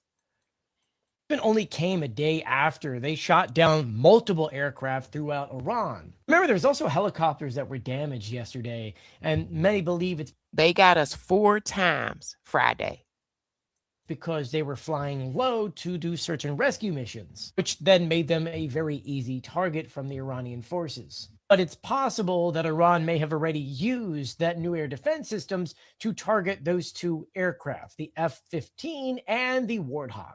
I will have a lot of news for you guys today, so do make sure you share this video and do make sure you're following. In just the last few hours, Trump laying out a new ultimatum for Iran. So what is he demanding now? Alex, President Trump says he's not backing down from his deadline. That is just 2 days from now for Iran to reach All right, he said this before, Diamond Gang. We shall see. Ceasefire agreement with the U.S. Now, we've seen him push back this deadline 3 times now, but he says that he's holding firm this time. He had this to say on Truth Social this morning. Time is running out. 48 hours before all hell will rain down on them. That's what he wrote this morning around 10 a.m. And Senator Lindsey Graham, that Republican senator who has been one of the White House's biggest advocates when it comes to this conflict, he says he spoke to President Trump this morning, and he says he's convinced now that the U.S. will use overwhelming military force against the Iranian regime. Overwhelming military force, boots on the ground. If there is not a diplomatic solution to this conflict and they do not open up that Strait of Hormuz. But we're seeing this pressure from the White House at a time that this conflict is incredibly fraught. As you just heard from our colleague, there continues to be a search for this missing second crew member, and Iranian officials are telling their citizens to find this person alive, potentially raising the stakes for a hostage situation. But President Trump told NBC News yesterday that he doesn't believe. And if they would have, they could have used him as a bargaining chip. So thank God we rescued him. That this situation will impact negotiations. And we've seen Vice President J.D. Vance take a greater role in what remains to be indirect talks between the U.S. and Iran, particularly because Iran, frankly, has been distrustful of Steve. Right. They don't want to talk to Kushner or Witkoff. They will talk to Vance, but not those two. They don't trust them. Witkoff and Jared Kushner, who typically lead these kinds of negotiations on behalf of President Trump. The internet is exploding right now with speculation over Trump's health as he abruptly cut off all. This is what I'm talking about. They had so many rumors that he was unalived. He was no longer here. He's in critical condition. I never seen so many people cheering this on. I don't do stuff like that. I don't care how much I don't like you. I don't do stuff like that. Press access today called a lid at 11 a.m. and hasn't been seen since. But guys, I hate to be the bearer of bad news. I don't think Big Beautiful Day is upon us just yet. It'll be here soon, but is it going to be today? Unlikely, and here's why. Freelance White House photographer Andrew Layden posted these images outside Walter Reed. There is no Marine One. There is no motorcade. It appears as normal. Trump is not there. And then Nick Sorter posted a video showing the Marine sentry still outside the White House, indicating that Trump is still there. Then we have this post from Trump not that long ago. He's been active on Truth Social all day, showing strikes being conducted in Iran. So guys, this is why he's at the White House. They are working on military operations in Iran. What happened to that 48-hour countdown? All signs point that Trump is alive and is working. That was crazy. This right here was crazy. People was literally preying on that man's downfall. That's ugly. And it's just wild how much speculation grew from this, because it just indicates how many people really want that big, beautiful day and are ready to celebrate. Let me know what you think about this in the comments. Like, share, spread. Hey, I don't like the man, but I'm not celebrating. I'm telling you, that will come back on you like crazy. The word, follow, subscribe, and I'll see you back here for the 411. Trump's appearances have all been canceled for the day, and there's wild speculation that I just got a couple people. They was so concerned, like tripping. He may not be doing well. He has remained active on Truth Social. Just about 15 minutes ago, which is about 4:30 DC, he posted this. Many of Iran's military leaders who have led them poorly and unwisely are terminated, along with much else, with this massive strike in Tehran. And it's about a minute-long video where he shares explosions. And you can clearly see that it's a civilian. And that's all he does is look at explosions. That's it. That's all. That's all they, show him is us, blowing stuff up. Area with all the lights. And even an hour ago, he posted, if you import the third world, you become the third world. And that's not going to happen to the United States as long as I'm president. So somebody could be posting on his behalf. We can all still hope for an Easter miracle. He then posted approval ratings for J.D. Vance, which he doesn't usually give a shout out to anybody else other than himself. These approval ratings come from polls that he sends out to his supporters, to people that sign up for the emails and sign up for updates from him. But in order to submit the responses, you have to make a donation. So even though people are donating and giving money to answer questions that they send, that part right there is insane. And it's still not 100%. Like, wow. If I polled all the people that love me and said, do you love me? I would expect it to be 100% approval rating. I'm just saying. He had some other approval ratings. This one. We have not seen Donald Trump all day. He has not made an appearance in the public at all. We haven't seen him as there's a war going on around the world, and we are still searching for an American service member who was shot down by Iran. Now, there were a lot of rumors today circulating on social media that he was at Walter Reed or that he was sick or something like that. That is not true. There's been no evidence of that. See, Diamond Gang, I told y'all, they thought he was gone. But we just haven't seen him. And he's been posting on social media regularly, doing his normal thing in his all caps, but he hasn't talked about the service members at all. Still hasn't commented on it. At 5:04 p.m. today, there was a Marine sentry standing outside of the White House, an entrance that kind of leads to the Oval Office, meaning that Donald Trump is working in the Oval Office. Working, I say, not actually working, but in the Oval Office, meaning that he was in the White House, but they called a lid at 11 a.m. today. So we just haven't seen him. No questions, no nothing. He also didn't go to Florida for the weekend, which he normally does. Normally he's golfing at this time. So maybe that means something. Maybe it doesn't. I don't know. But I think it's concerning. All right. After this, we're going to get into the rescue, and then we're going to get into these new threats. Let's go, Diamond Gang. That in the middle of this war, in the middle of the search for this service member who is still missing, Donald Trump calls a lid at 11 a.m. and isn't seen at all that day. It's pretty weird. Trump is not at Walter Reed, so everyone forget that. He's at the White House, and they're conducting a major operation to try and retrieve the missing F-15 pilot. Now, he was the weapons officer, and it appears that they got into a firefight with Iranian forces once they came into contact with the pilot. So it sounds like an intense. Now, this is where they faked him out. This was all fake, y'all. This was fake. Ground battle might have taken place to retrieve this pilot. I'm hearing now that the U.S. has retrieved.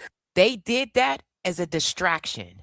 This weapons officer, and they have him, but there was a massive battle that took place to get him out.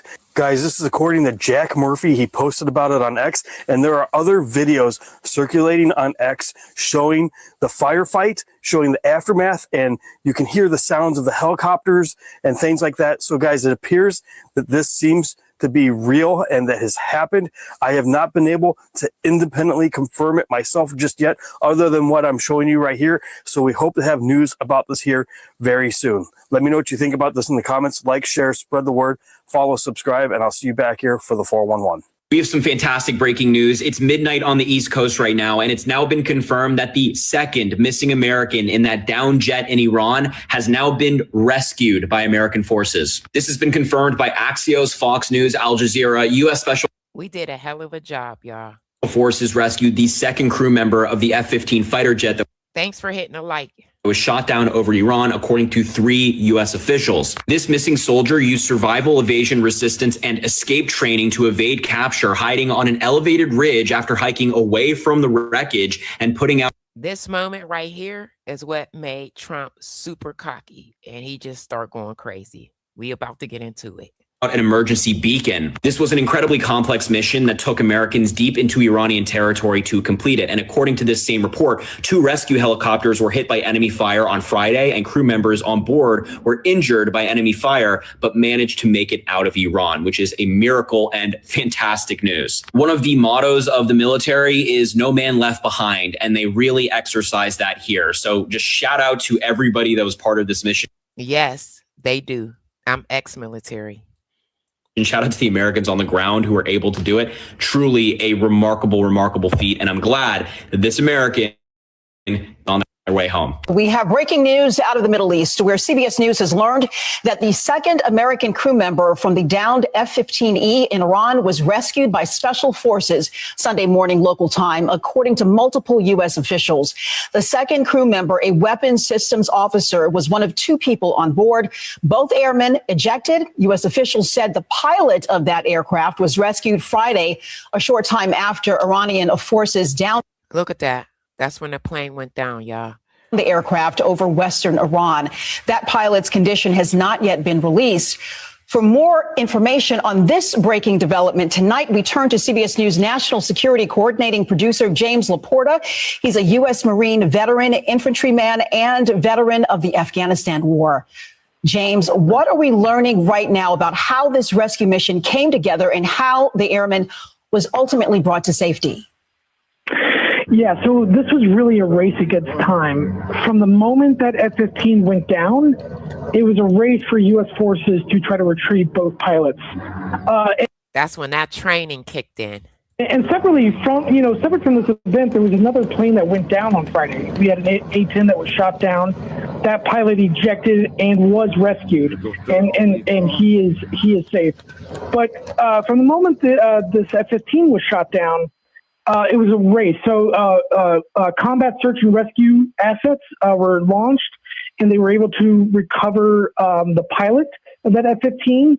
However, let me tell you guys how proud I am, because they were deep into Iran's territory. I mean, super deep. Like, they were not able to, as you pointed out, they were not able to rescue the weapons systems officer. The weapons systems officer, had been hiding with essentially no more than a pistol to defend himself. That's all he had on him, y'all, was a pistol. That's it. For the last 48 hours. And so, multiple U.S. military assets came into play, along with intelligence capabilities, cyber operations came into play, even our space assets came into play in order to rescue. I can't remember, but it'll come up in this next clip what it is, but he had some type of something, I don't know, some type of something that went off that, that they were able to detect where he was, his location. Let's just say that. This American.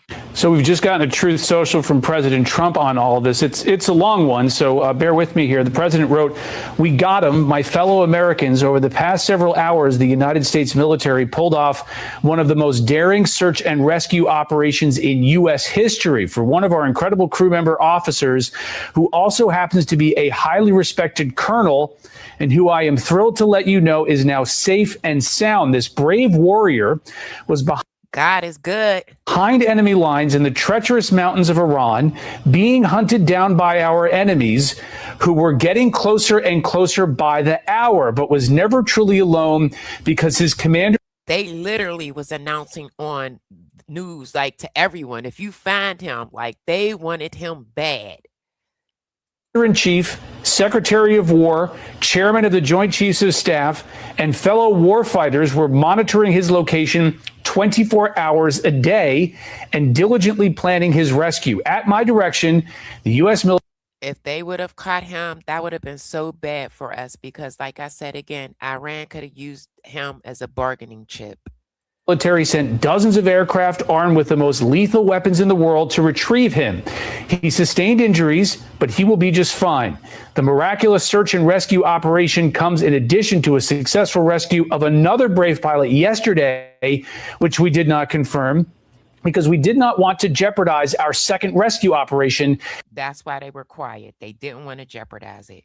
This is the first time in military memory that 2 U.S. pilots have been rescued separately deep in enemy territory. We will never leave an American warfighter behind. The fact that we were able to pull off both these operations without a single American killed or even wounded just proves once again that we have achieved overwhelming air dominance and superiority over the Iranians. Here we go with the lies. No, we don't. If that was the case, they wouldn't have been able to take us down. Guys, this is a moment that all Americans, Republican, Democrat, and everyone else should be proud of and united around. We have the best, most professional and lethal military in the history of the world. God bless America. God bless our troops.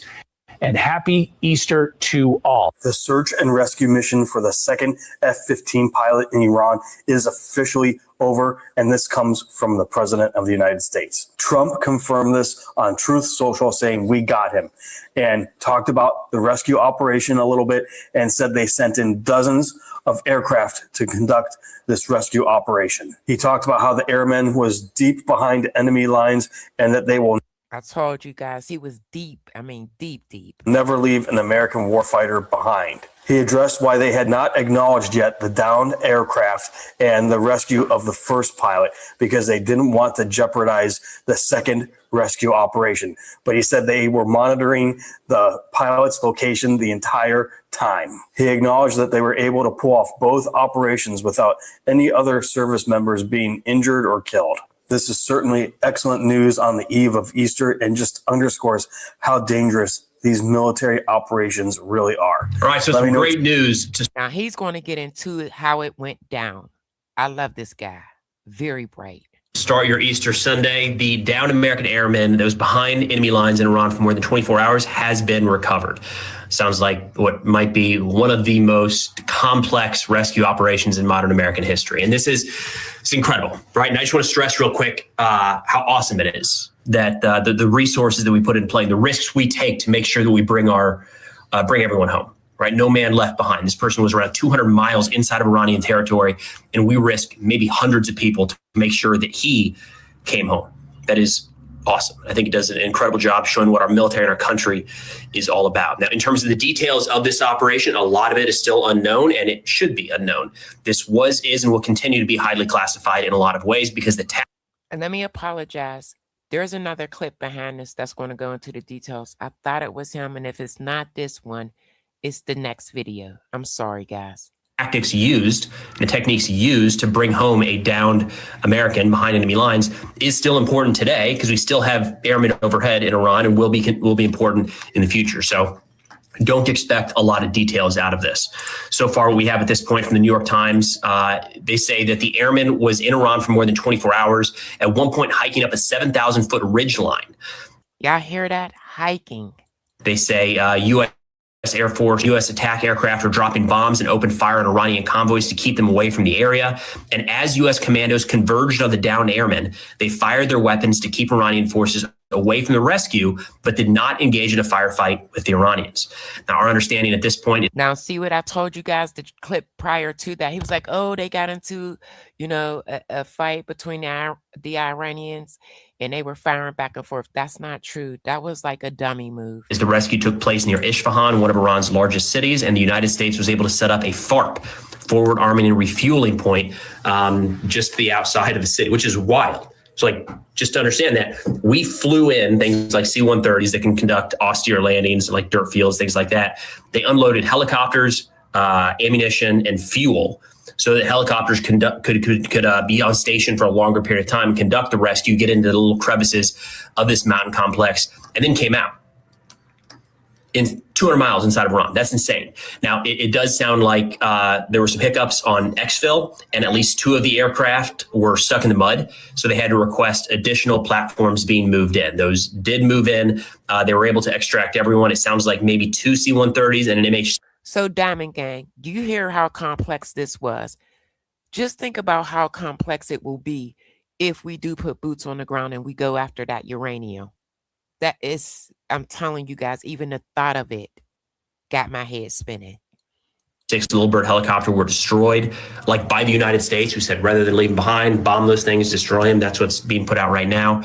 And according to the U.S. government, zero casualties. Like nobody killed, nobody wounded. They say the weapons service officer was wounded during not during the rescue, but during the ejection in that process, but that he'll be fine. So overall, incredible news. Incredible news that we're not just able to do this type of operation, but that we're willing to do that part. Do this. So to that weapons service officer, welcome home. We have news right now. This is Donald Trump's Easter morning message. He posted this. All right, y'all. We getting ready to get into the threats. Let's get it. Before even mentioning Easter this morning, posted this after a U.S. service member was rescued in Iran. Quote, Tuesday will be power plant day and bridge day, all wrapped up in one in Iran. There will be nothing like it. Open the effing strait, you crazy bastards, or you'll be living in hell. Just watch. Praise be to Allah. President Donald J. Trump. Real. This is real. 100% real. Not AI, not any of that. This is 100% real. President of the United States just posted it within the past 20 minutes. As you can see, on his Truth Social. He didn't post anything about Easter. He didn't post anything else this morning. Nothing to the American. This is the comment that got them wanting to make him step down and invoke the 25th Amendment. This right here, y'all. People, this is what he is posting, though. If Joe Biden or Barack Obama posted this on Easter morning, George Bush posted this on Easter morning during the height of the Iraq War, what do you think the media's response would be?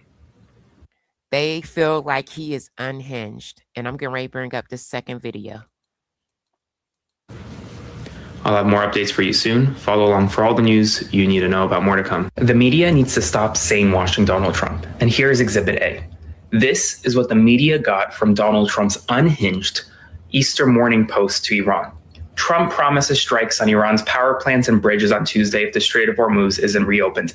That's the AP press alert. That's what the media got from the president. This is the president's unhinged statement. Open the effing strait, you crazy bastards, or you'll... This is insane. This is our president. Tuesday will be power plant day and bridge day, all wrapped up in one in Iran. There will be nothing like it. Open the fucking straits, you crazy bastards, or you'll be living in hell. Just watch. Praise to Allah. President Donald Trump.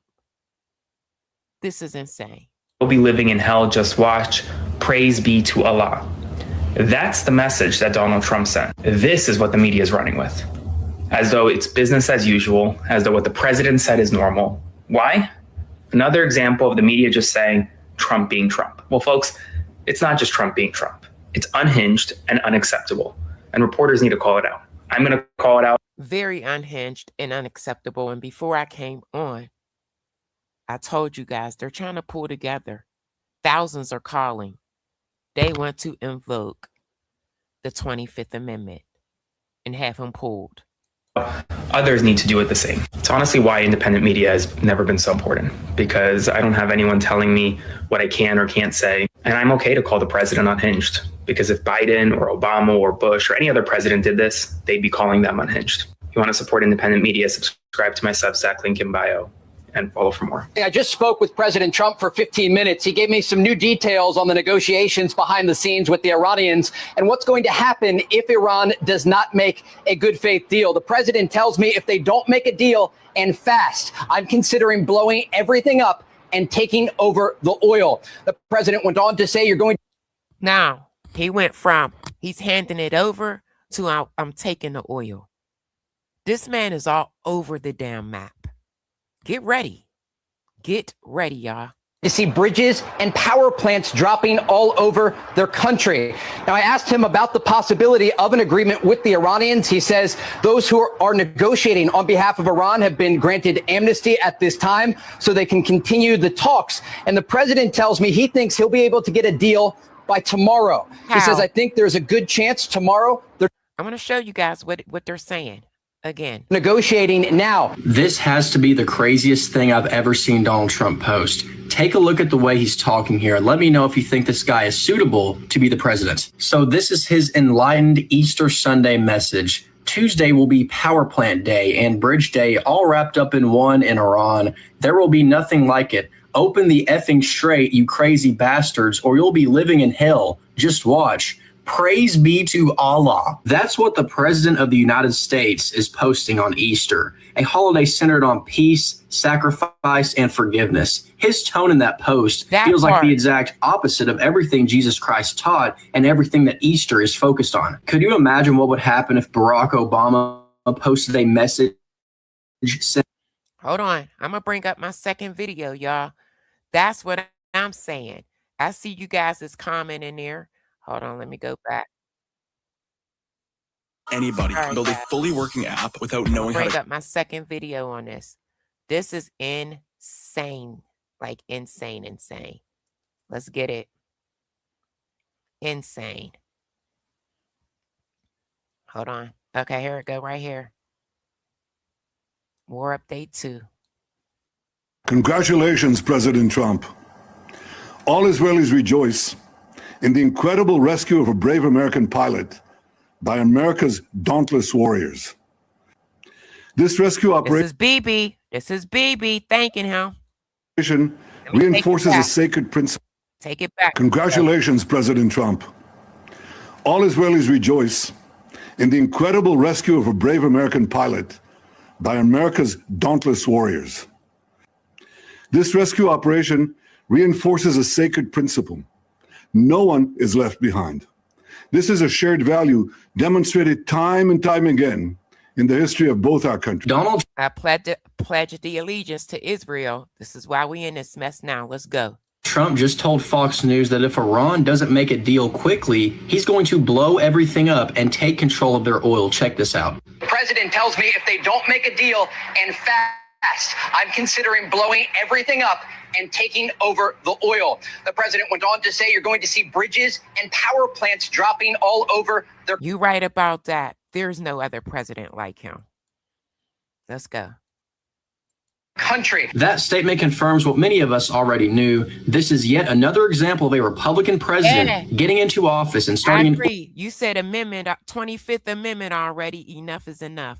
That part, Bert, I'm with you.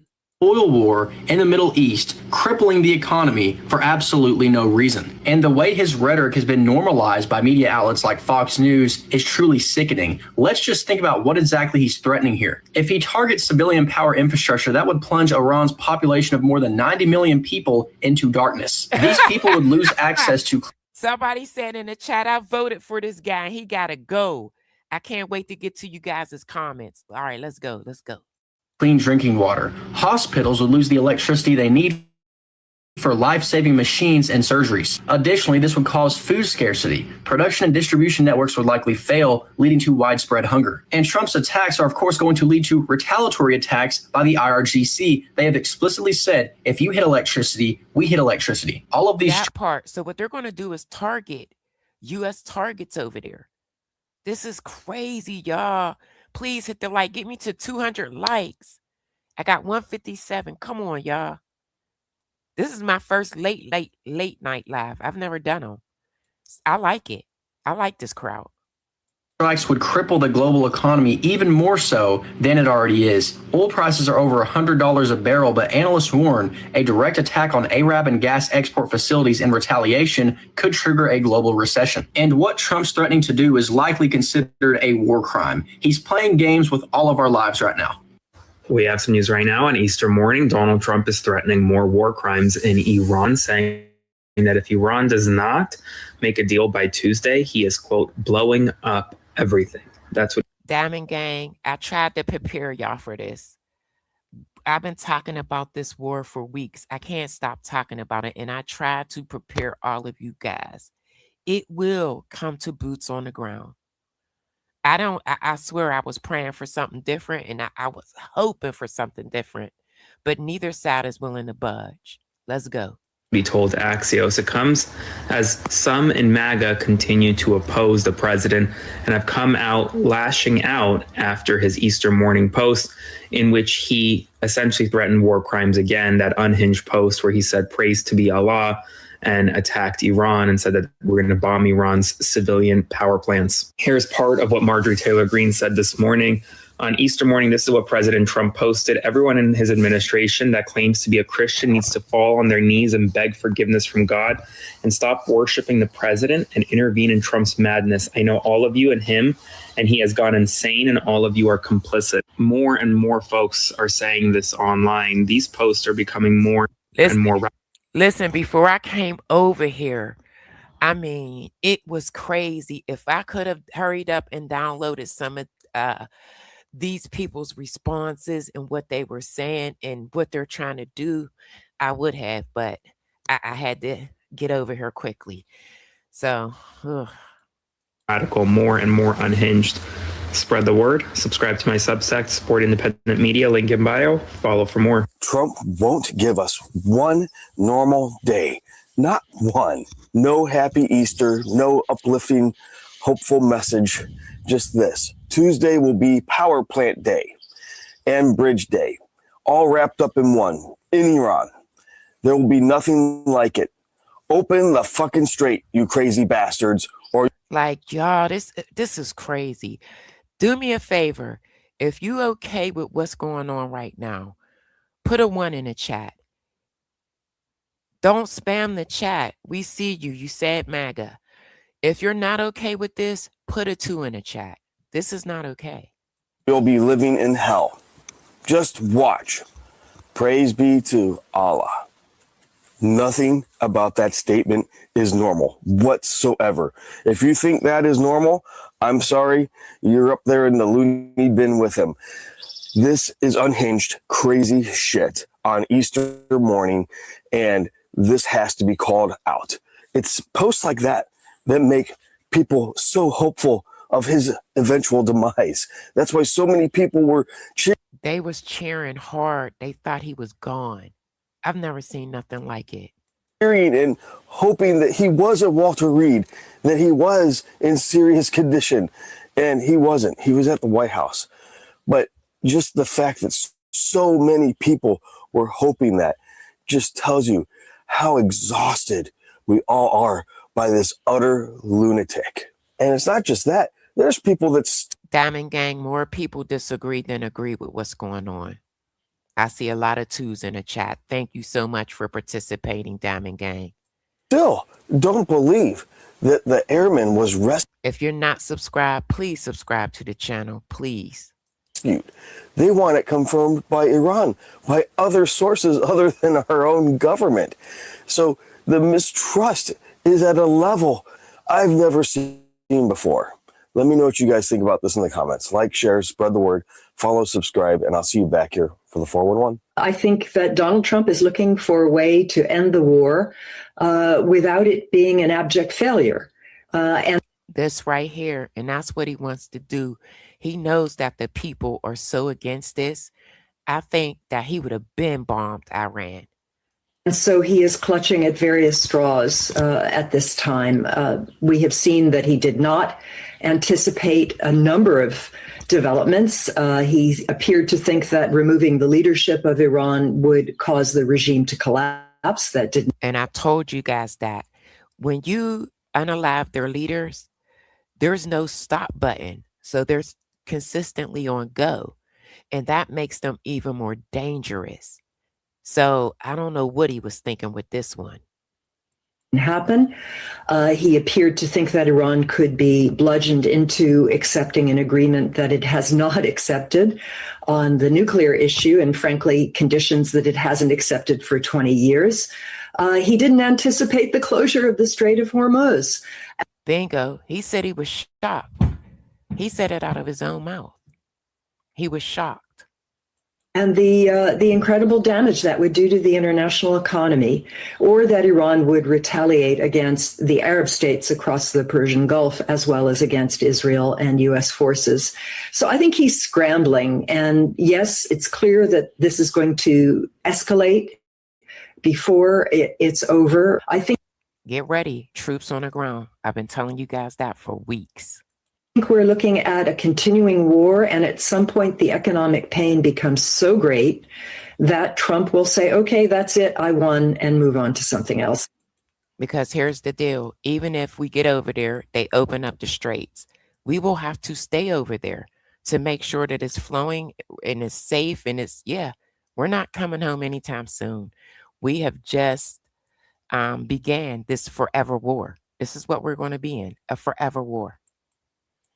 We have some news right now. Iran is calling Trump delusional, rejecting. Anybody that never heard of regime change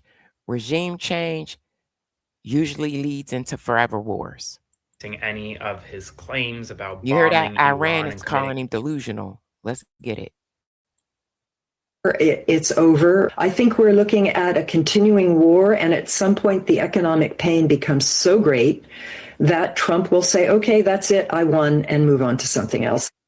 We have some news right now. Iran is calling Trump delusional, rejecting any of his claims about bombing Iran and committing these war crimes, saying that he is in despair and has anger.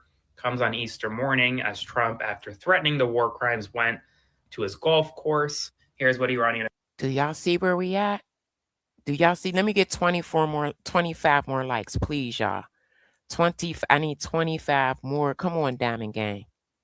Officials are saying in response to Trump's threat, saying Trump is in despair and anger, repeating delusional claims, saying that the strait is going to remain closed until war damages are compensated. Meanwhile, Trump spent the morning going on Easter morning to his golf club in Virginia while taking a ceremoniously slow tour. So they basically said if they don't get reparations and help rebuilding, the straits will be closed.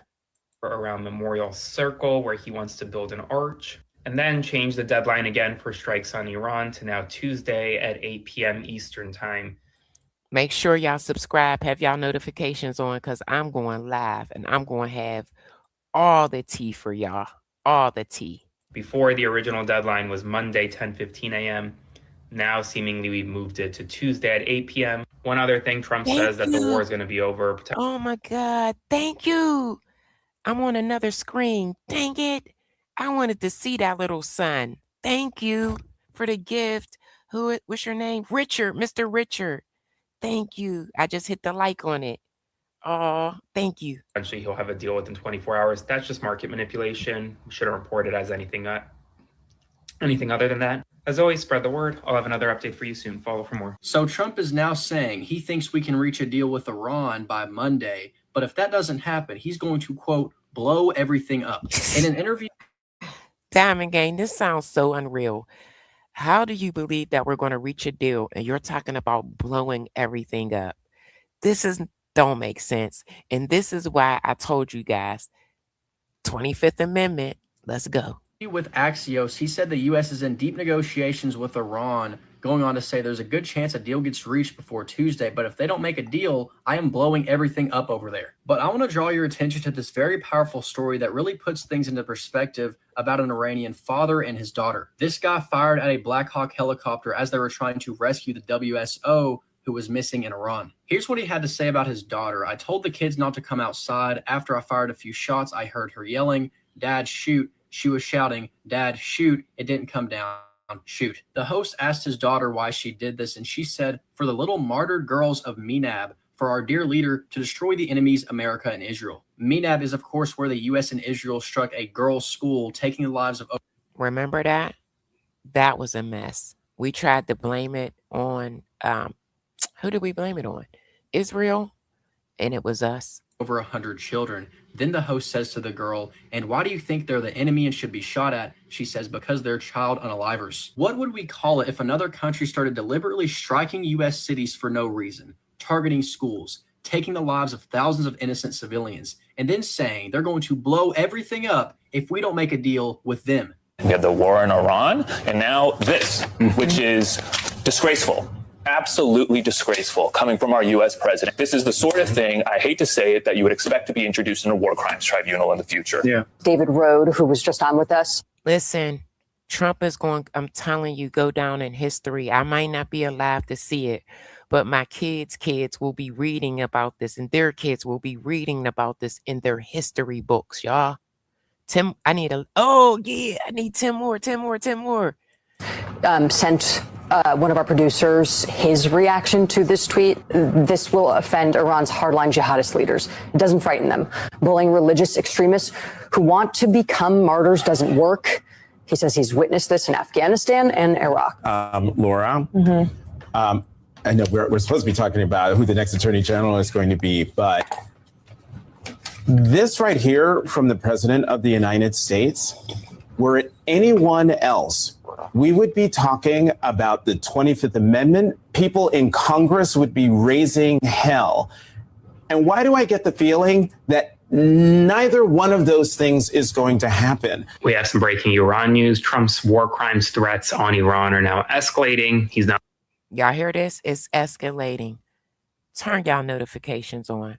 I'm going to be live for hours about this tomorrow.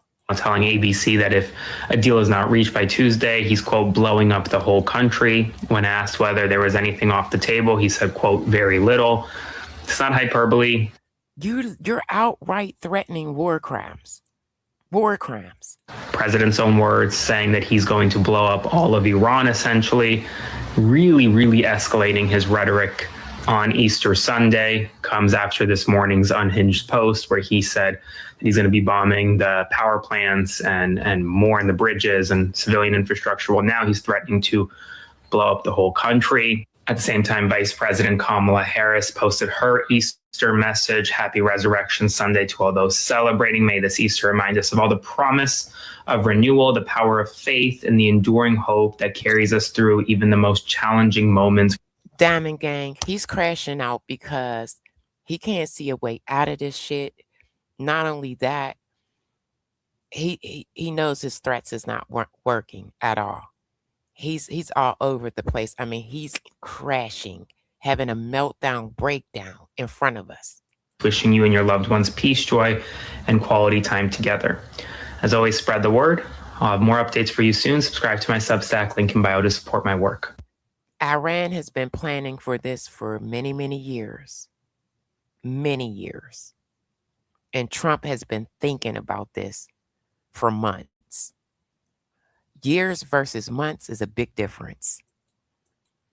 You said last week a success for the White House is that the Strait of Hormuz reopens, but that vital passageway, of course, remains effectively choked off. The president this Easter morning used some, shall we say, colorful language. Now let's take a listen. Let's take a listen to what Trump and them got to say. To threaten Iran again to reopen the strait. If the U.S. launches its own military operation in the coming days to open the strait, what's it going to take militarily to do that? Well, let me say, first of all, we do have the ability to open the strait should we choose to do it. And what you're seeing now are what I would call the precursor, the initial steps in such a campaign.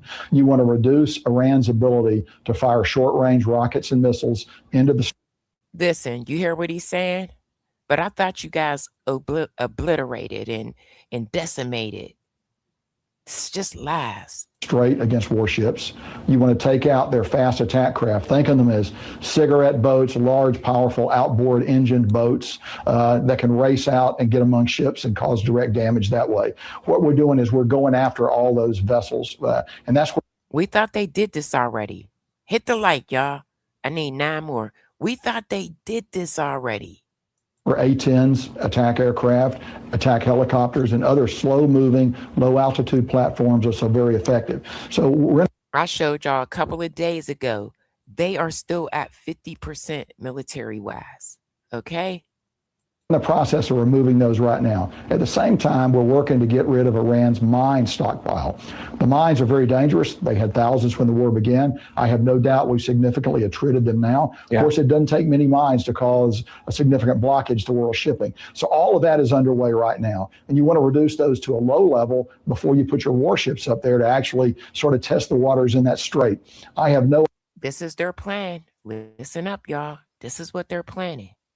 Idea what Admiral Cooper's decision-making process is going to be for that, but I think we're well on the way to achieving those goals. Can the strait be reopened with an air and naval campaign, or are you going to need ground troops? I think it can be opened with an air and naval campaign. And He think it can be. Okay, let's see what Hegseth say. the use of ground troops would probably be along the line of raids. And remember, a raid is an attack with a planned withdrawal where you don't plan to stay. The one exception might be Karg Island. I know the president has talked about it. I think it has a unique place in Iranian culture because, one thing, if you seize it, you're holding Iranian soil. Secondly, it is the critical node through which all their oil supplies pass. So now they're still talking about seizing Karg Island. If you guys think that this war is close to being over, it's not.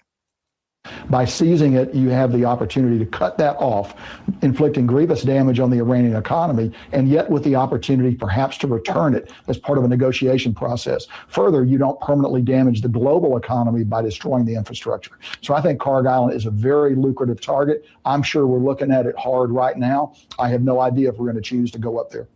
Breaking news as Trump is... I'm going to go over this again, okay? Their military, they have 920 total military personnel when you combine their active duty and their reserve forces. They have 570 active duty, okay? Reserve 350, a total of 920,000 military manpower. I'm just saying, Diamond Gang. How many we got over there? 15,000? 20,000 to their, 920,000? This is going to be a long war. Completely unhinged this morning. He is threatening war crimes in Iran. He told Fox News that if they don't make a deal fast, that he's considering blowing everything up. He's talking about blowing up bridges, all their power plants, and taking over their oil. And he's also said that they provided weapons to the protesters in Iran through the Kurds, and he believes the Kurds just kept them. Guys, this dude is talking insane, man. He needs a psych eval. That is a huge major development. We have not heard until now that Trump and his administration was providing weaponry to protesters. That is a huge, massive story if that indeed happened. And now the question is, how much weaponry was provided and where the hell did it end up? That's our taxpayer dollars that paid for that. And I hope this story's not true, but I will investigate it and give you guys an update on this story. did they botch that operation also? Guys, this is truly remarkable. Details are coming out about the rescue operation. I'm going to do another video on that here soon of the F-15 pilot. So guys, wild stuff here today. Trump is losing his mind hour by hour as we speak. Let me know what you think about this in the comments. Like, share, spread the word, follow, subscribe, and I'll see you back. Y'all, this is not good. Back here for the 411. I want to start off with getting your reaction to Donald Trump's Easter Sunday expletive-laden tirade that I'm sure you're aware of. I am aware of it. I actually just shared it with my wife about a half hour ago. And, you know, it's still shocking. It's shocking that this is our president. It is shocking that he said nothing about the service member who was recovered or all of the brave men and women who were involved in recovering that downed airman. I don't care what nobody say. When they recovered him, that's when he got cocky and just started talking crazy. It's shocking that he, who calls himself a Christian, has not offered any kind of words of hope or renewal on this most sacred day to Christians around the world. It is something that is such an indication to me that my Republican colleagues have accepted for themselves that there's no bottom. They will continue to support this man regardless of how unhinged and how unfit he is for office. And to know that we have service members. His own party, they are in fear of him. This is sad. In harm's way right now in a war of choice. It was not a necessity. This was a choice that our president made, and he can't even spend time this morning thinking about the people right now who need to hear words of comfort. It's disgusting. Congresswoman, in a little bit of fairness, the president did in a previous social media post talk about the service member who was rescued. However, to your point, on Easter Sunday, this subsequent social media post with an F-bomb in it, and with Everybody is so outraged, Diamond Gang. Even members of his party is sickened by what he said. Can I please get 4 more likes? 4 more likes, please and thank you. a lot of people are interpreting as a sarcastic reference, praise be to Allah, is something to behold. I mean, I will speak for myself. I am no longer surprised by what the president does, but I can be shocked. That right there was so disrespectful. I don't play with religion. I don't play with others' beliefs. I respect it. This man is just, oof. And this is shocking. And I'm wondering if you expect your Republican colleagues in Congress, in either chamber, to come forward and either condemn what the president has said, or at least say he shouldn't be speaking that way. No, I don't expect that from them. They're in fear. I told you guys that 2 weeks ago. They're scared. I will be shocked if we do hear pushback, because they've shown us time and time again that they are apologists and enablers for this president. And it is so clear to me from sitting with them in judiciary and in the budget committee, they don't stand up to him. They don't have any backbone to be able to say, we actually have norms. We have Diamond Gang, thank you so much. I am now at 203 likes. I appreciate you guys so much. Thank you, thank you, thank you. Have these lofty ideals of our country that bind us together. They're not at all interested in that. We have some news right now. Iran says no ceasefire again. Reject. Did y'all hear that? They said no. It's inevitable. Gang, I'm not going to get no sleep. Another ceasefire from the United States and other negotiators. According to the Wall Street Journal, there was a ceasefire on the table, a temporary ceasefire in exchange for reopening the Strait of Hormuz for a temporary period of time. Iran says, no, we're not going to do it. Essentially, Iran has really dug in its heels, kind of says, well, why would we want to do it when right now the United States president is flailing in a lot of ways publicly? And while Donald Trump's threats are only going so far, they're not really resonating among Iranian leadership. Iranian negotiators have no interest in getting to the negotiating table right now, no matter how much Trump is threatening Iran. And Iran is refusing to compromise in its demands and rejecting any proposed Hormuz temporary reopening in exchange for this temporary ceasefire. Now, we don't know what Donald Trump means by totally bombing Iran and putting essentially all targets not being off the table. And he keeps pushing that a deadline for Iran. Days, weeks. Let me ask the people in the chat. Put a 1 in the chat if you think he's going to come up with a deadline. Put a 2 if you think tomorrow evening he's going to blow them up. Put a 1 in the chat. Hey, what's up, 3 little birds? Put a 1 in the chat. Put a 1 if you think that he's going to come up with another deadline. This is his, 4th deadline? The new deadline is Tuesday night. That's probably going to get pushed too. So we'll see what happens. Let me know. Spread the word. Subscribe to my Substack, link in bio to support. Follow for more. Iran's Revolutionary Guards now claiming responsibility for attacks on petrochemical plants in the UAE, Kuwait, and Bahrain. He's not going to break them. They're on a whole different mental playing field when it comes to this. Warned its attacks against U.S. economic interests will intensify if attacks on civilian targets in Iran are repeated. Does Iran and its proxies retain the capacity to inflict serious damage at this point? They have the ability to inflict damage.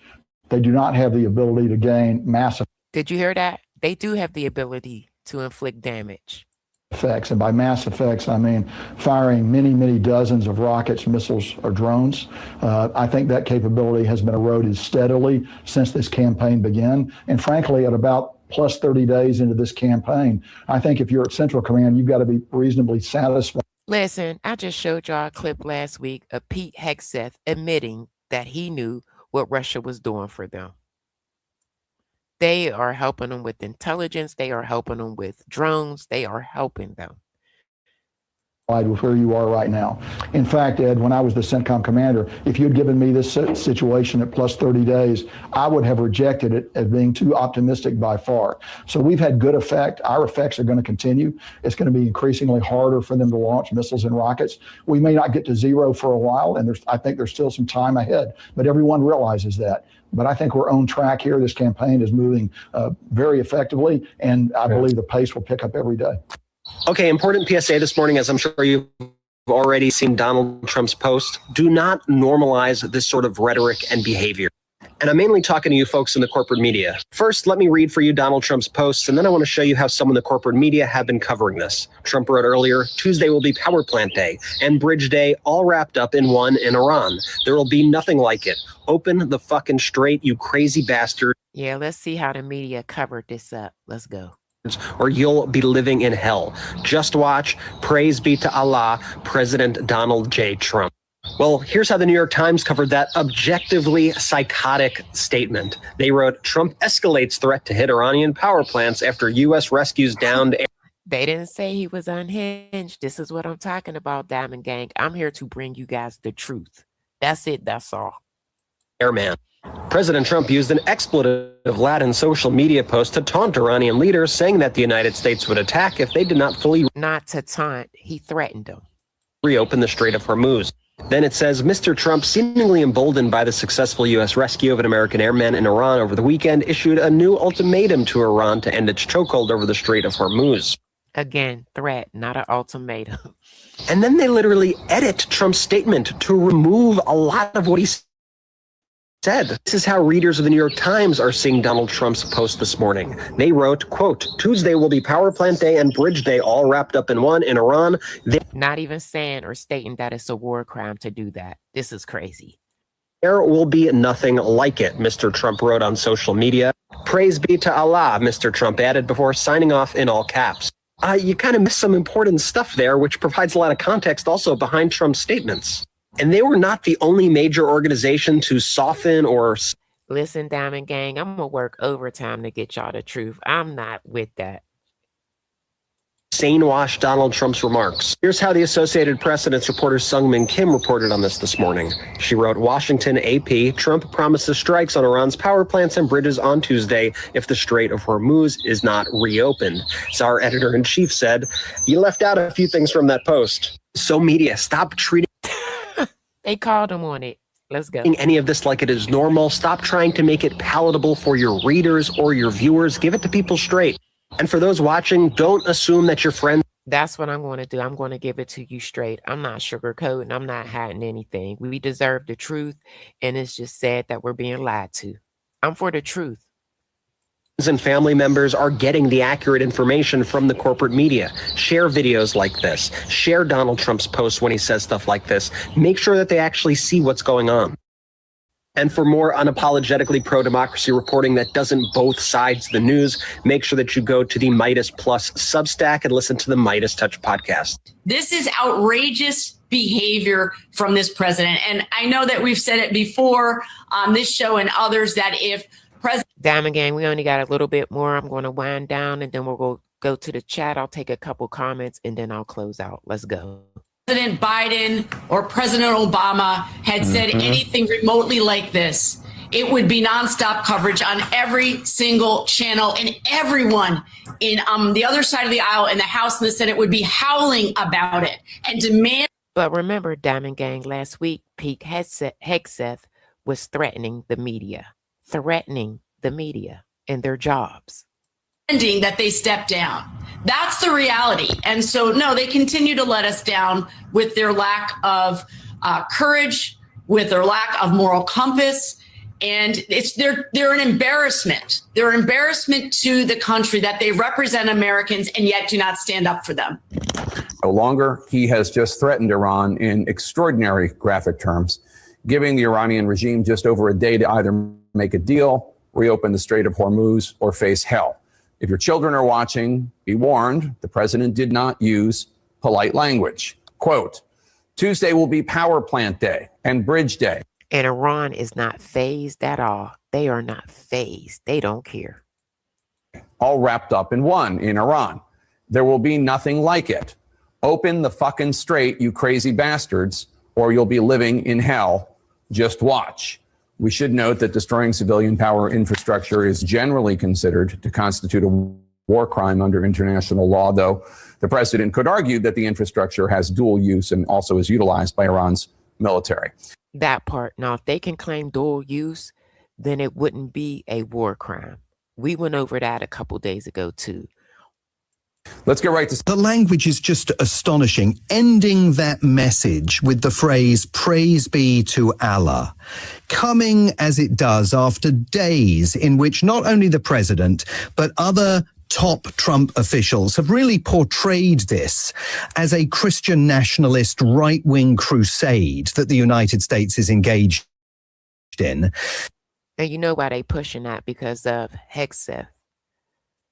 That's an open invitation, is it not, for Iranian proxies outside the country, including the sleeper cells that the president himself has conceded are active on American soil and quite possibly on British soil as well. That part, that can amp them up for them to do any type of terrorist acts to us. Let's go. To launch their own fresh assaults on targets in the United States and potentially again on targets here in the UK. Iran's reaction would be... You ready? Iran ready to retaliate, shrugs off Trump's threats. Let's listen, Diamond Gang. One of reciprocating any such attack. Our armed forces have made it clear that in case Iran's infrastructure is attacked, we would react in kind. Our armed forces would target any similar infrastructure that is owned or in any 920,000. I'm going to remind you again, total military personnel. way or manner related to the United States or contributes to their act of aggression against Iran. This is not something that we will do it voluntarily or by willful decision. This is something that is as part of our defense measures against their illegal act. I guess the American people have come to understand that this is not their war. This is a war of choice by the United States administrations, perhaps. See that? Iran even know, they know how most of us, majority of us feel about this war. On behalf of a genocidal regime in our region, the fact that they poured into the streets of different states and cities of the United States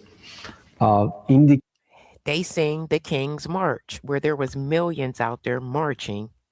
Kings, no King's Day. The fact that they're not supporting this war of aggression by their administration against Iran. And that's why Trump is so mad, because they see how much we are against what's going on. Trump needs to sit down. He needs to be embarrassed. All right, so we've got a new deadline where President Trump has threatened Iran that all hell will break loose if they don't open the Strait of Hormuz by Tuesday at 8 p.m. Eastern. But that's not exactly what he said. In a post earlier today, he said, quote, Tuesday will be power plant day and bridge day all wrapped up in one in Iran. There will be nothing like it. Open the effing strait, you crazy bastards, or you'll be living in hell. Just watch. Praise be to Allah. So you can understand why I didn't think that was actually a statement from the President of the United States. It was, and has since been republished on a number of official government accounts. So that's where we stand. He went on to add that the deadline is 8 p.m. Eastern time on Tuesday. Now, Iran, for their part, has rejected all ceasefires at this point, continuing to say they refused to compromise on their demands, according to the Wall Street Journal, and rejected a proposal to open the Strait of Hormuz in exchange for a ceasefire. The Speaker of Iranian Parliament has doubled down on that, saying a ceasefire is not in the cards. The Strait of Hormuz will not be open until, these are Iran's terms, the United States leaves bases in the Middle East. We pay reparations for all the damage done during the war, and we put in place mechanisms to make sure that the United States and Israel cannot carry out attacks in Iran at some point in the future. So what do y'all think about that? I mean, Iran has been they're standing 10 toes down on what they said and what they're asking for. And Trump is not budging.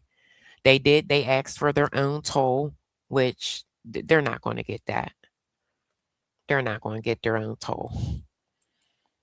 As of now, Tuesday night appears to be kind of the deadline, but there's no indications that Iran is planning on opening the strait at all. There's everything from the Iranian side is that they are dug in. They feel they have a strategic advantage by having the keys to the Strait of Hormuz, and that they've kind of worked out a good situation for them collecting tolls of who they want to let pass. So Tuesday night, 8 p.m. Which let me say this, they're collecting tolls, which I told you guys last week, $2 million to pass. That is illegal. That's a crime that they shouldn't be doing that. So it's not just us. They're doing things too. Eastern is when President Trump says everything is on the table. In an interview with ABC News, he said there's very little off the table. Quote, it should be wrapped up in days because no sane group of people could stand the punishment that is going to rain down on them if it's not. Something is severely wrong with Trump today, and the White House is keeping it from us. Trump skipped all 3 scheduled Easter masses today and the Easter egg hunt. Something is going on that is extremely unusual for someone who is pretty active in his age as president, as Trump. So something serious is going on. We know this based on his posting on social media. They think that he's having a mental crisis right now. They really do. Today, and what he has been telling reporters. Now, people are speculating that he was in Walter Reed yesterday. That doesn't appear to be the case, but he should be there. That is clear. I don't know if they have a psych evaluation ward there, but he should undergo one because the stuff he's posting today is so unhinged and so... Let me say this, guys. It won't happen. He has a bunch of yes men. They're not going to speak up. This is tragic.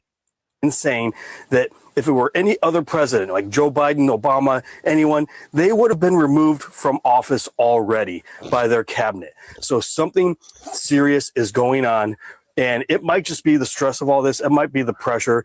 And I've seen Oh yeah, he's under tremendous stress. He has no strategy to get us up out of this.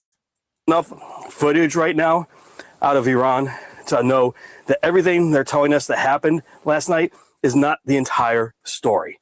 So what the hell is going on here, everyone? We demand answers. We demand the truth.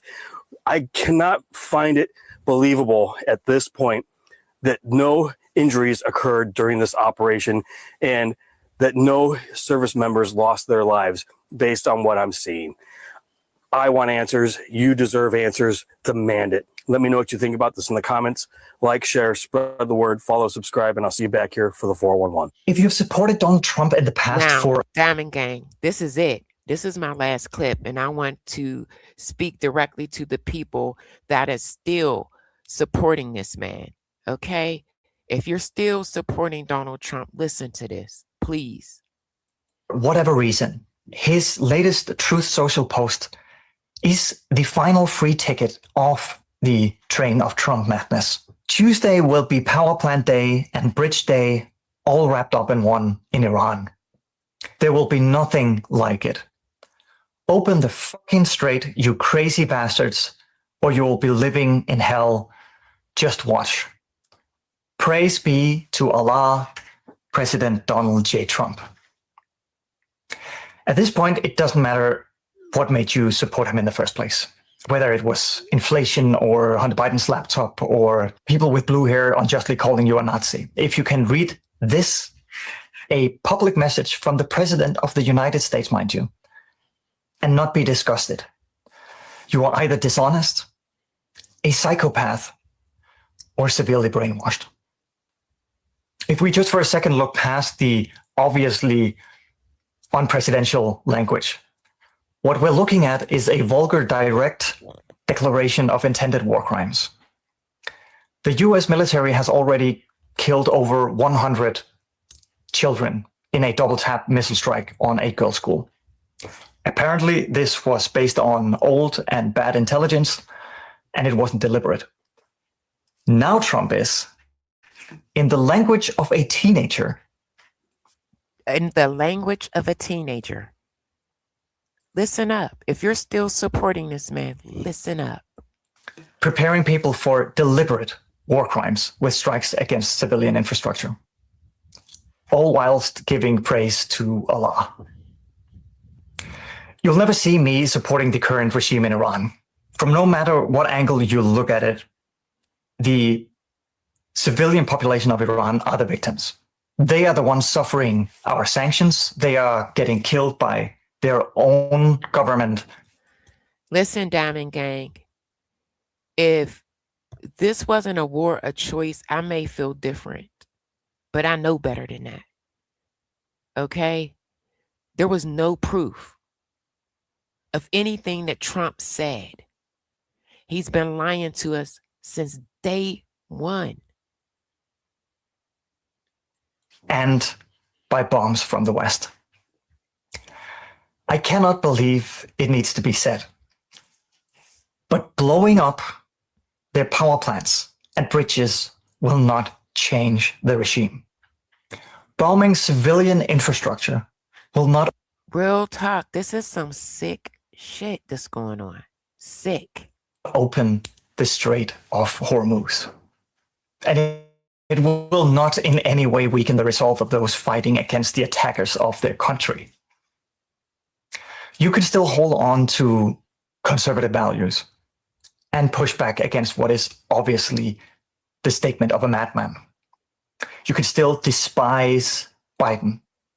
Our children are at risk. People's husbands, wives, brothers, sisters, aunts, uncles, like all at the cost of our servicemen. This is insane. He got to be stopped. And acknowledge the lunacy of this post. What he wrote here is the least Christian thing ever written by any president, ever. That part. You need to take away Grandpa's car keys before he starts a world war. That's next. So get ready, gang.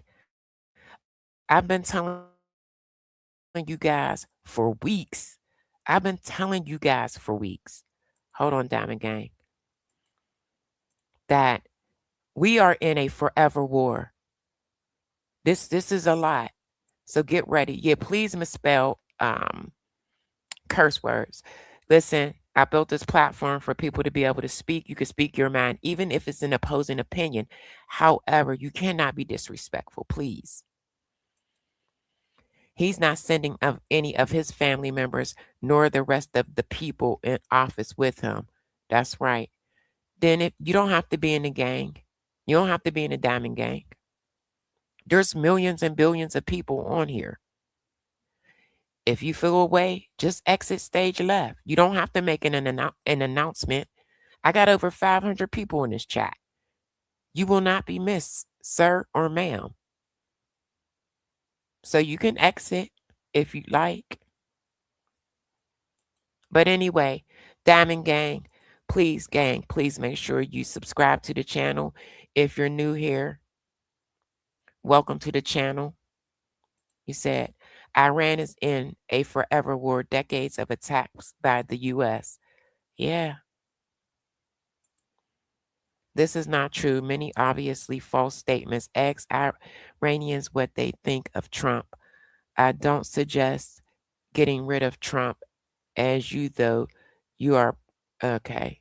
Unalivement. Say unalivement. That comment got to go. You got to watch what you put in here. That part. He doesn't have to say, bye. I thought you were leaving. I'm going to do you a favor, JC. I'm going to do you a favor. Go ahead and go. I don't care what you guys say in here. You just can't be disrespectful. I may be passionate in what I believe, but I'm not disrespectful. Don't disrespect me. Don't disrespect nobody in here, or you will be removed. It's just that simple. We are adults. We can agree to disagree, and you're entitled to feel how you want to feel. You just can't be disrespectful to me or my people. That's it. That's all. And you said DJ Trump is the best president. Okay. That's what I want to know. For the people that feels like Trump is the best thing walking, did you enlist? Are you going over to fight? What are you doing to help Trump? This is what I want to know. What are you doing? Trump needs to be dethroned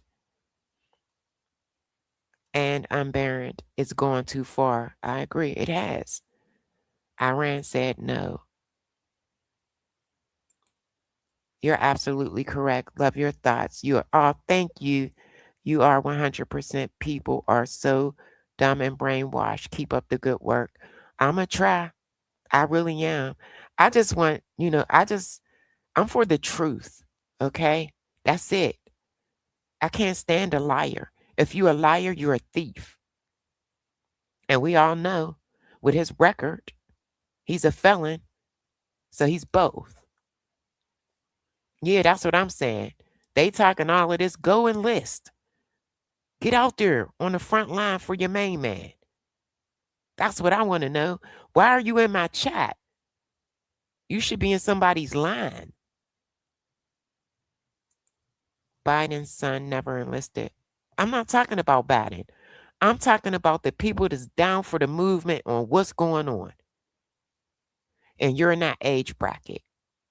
Did you enlist? Did you enlist, Frost? That's all I want to know.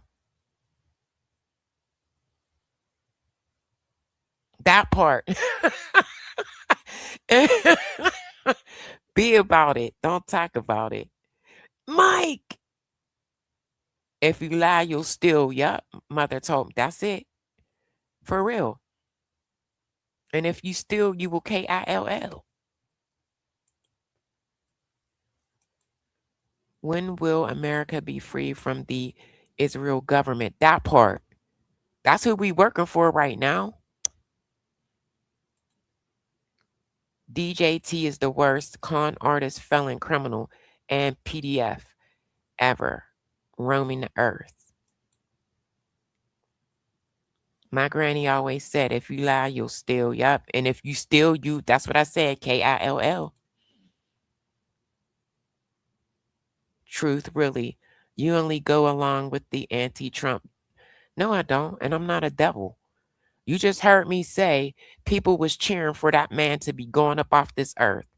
I don't do stuff like that. I don't like him, but I'm not going to cheer somebody's death on. That's ugly. I'm one of the realest people you'll ever come across. That's what I am. You said, hold on, Tag. These comments is going fast. I'm sorry, y'all.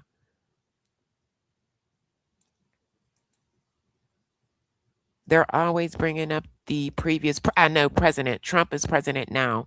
He's the one that started this war. What does Biden or Obama have to do with anything? He was the only president dumb enough to do it. He went and ran and fell for Bibi's little trap.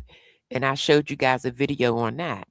He is known to lie and to pull other countries into conflict. So, yeah. He was the only president stupid enough to go for Bibi's BS. They don't want to be free of the fake Israel. How else would they bring the revelations and murk us all in a fiery death? Wow. You said Obama is the most useless president.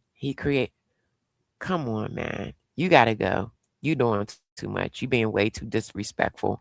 I know you hear it in my voice. I'm an African American. Do I agree with Black Lives Matter? No, I don't, because I've heard they've been doing some crazy stuff. But come on, I keep telling you guys, don't be disrespectful. Used to be MAGA, but not anymore. I know that's right. All right, Diamond Gang. I'm almost 3 hours in. I got to get up out of here. It is literally 1:30 a.m. Listen, Diamond Gang. You got to go. And you're banned. If I suck, you're banned. This is what I'm saying. These are grown people coming in and trolling. Okay, you said some people have no idea about how to, hold on, to feel, to leave under scrutiny an invasion of mercenaries planted by the West while they steal the people's wealth and leave them hungry.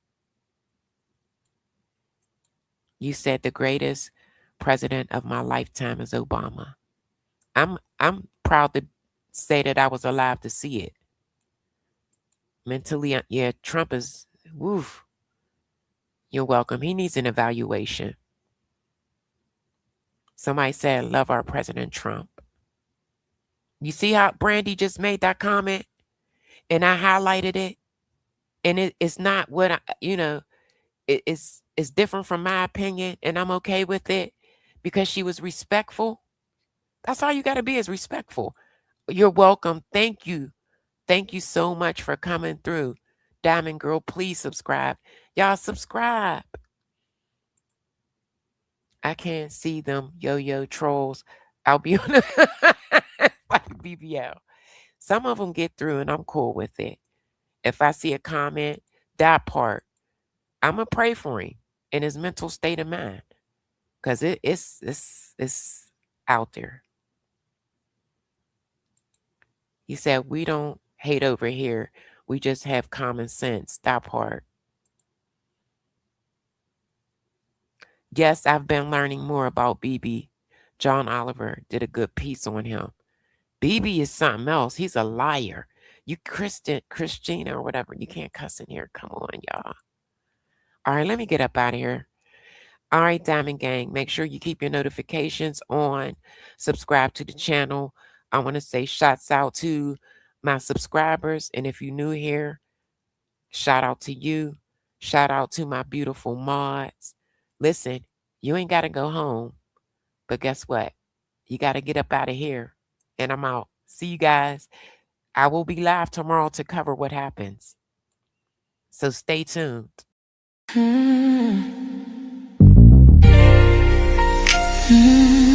It's your under degrees. Sip on me. I'll pour it hot, so hot. I'll pour it sweet, so sweet. Spilling his tea, spilling and sipping his tea, spilling and sipping his tea. Thanks for watching me, tuning in, subscribing, hitting that like, smash that like. I don't bite, no. It's your under degree, feeling great, spilling tea. Have a seat and join me. Sip some tea, unwind with me. Let's grab a snack and talk some smack. I'm your girl, I got your back. I got the news, I got the views. I bet you can't wait, I know you can't wait to sip this tea. Sip this tea. Spilling this tea. Spilling and sipping this tea. Spilling and sipping this tea. Spilling this tea. Spilling and sipping this tea. Spilling and sipping this tea. Spilling and sipping this tea. Spilling and sipping this tea. Thanks for watching me, tuning in, subscribing, hitting that like, smash that like. I don't bite, no. It's your under degree, shining bright, set the stage. Hollywood dreams, red carpet scenes, glitter and glow, the secrets I know. Drama with flair, I serve it rare. I got the scoop, I got the proof. I know you can't wait, so come and escape and sip this tea. Sip with me, spilling this tea, spilling and sipping this tea, spilling and sipping this tea, spilling this tea, spilling this tea, spilling this tea, spilling this tea, spilling this tea.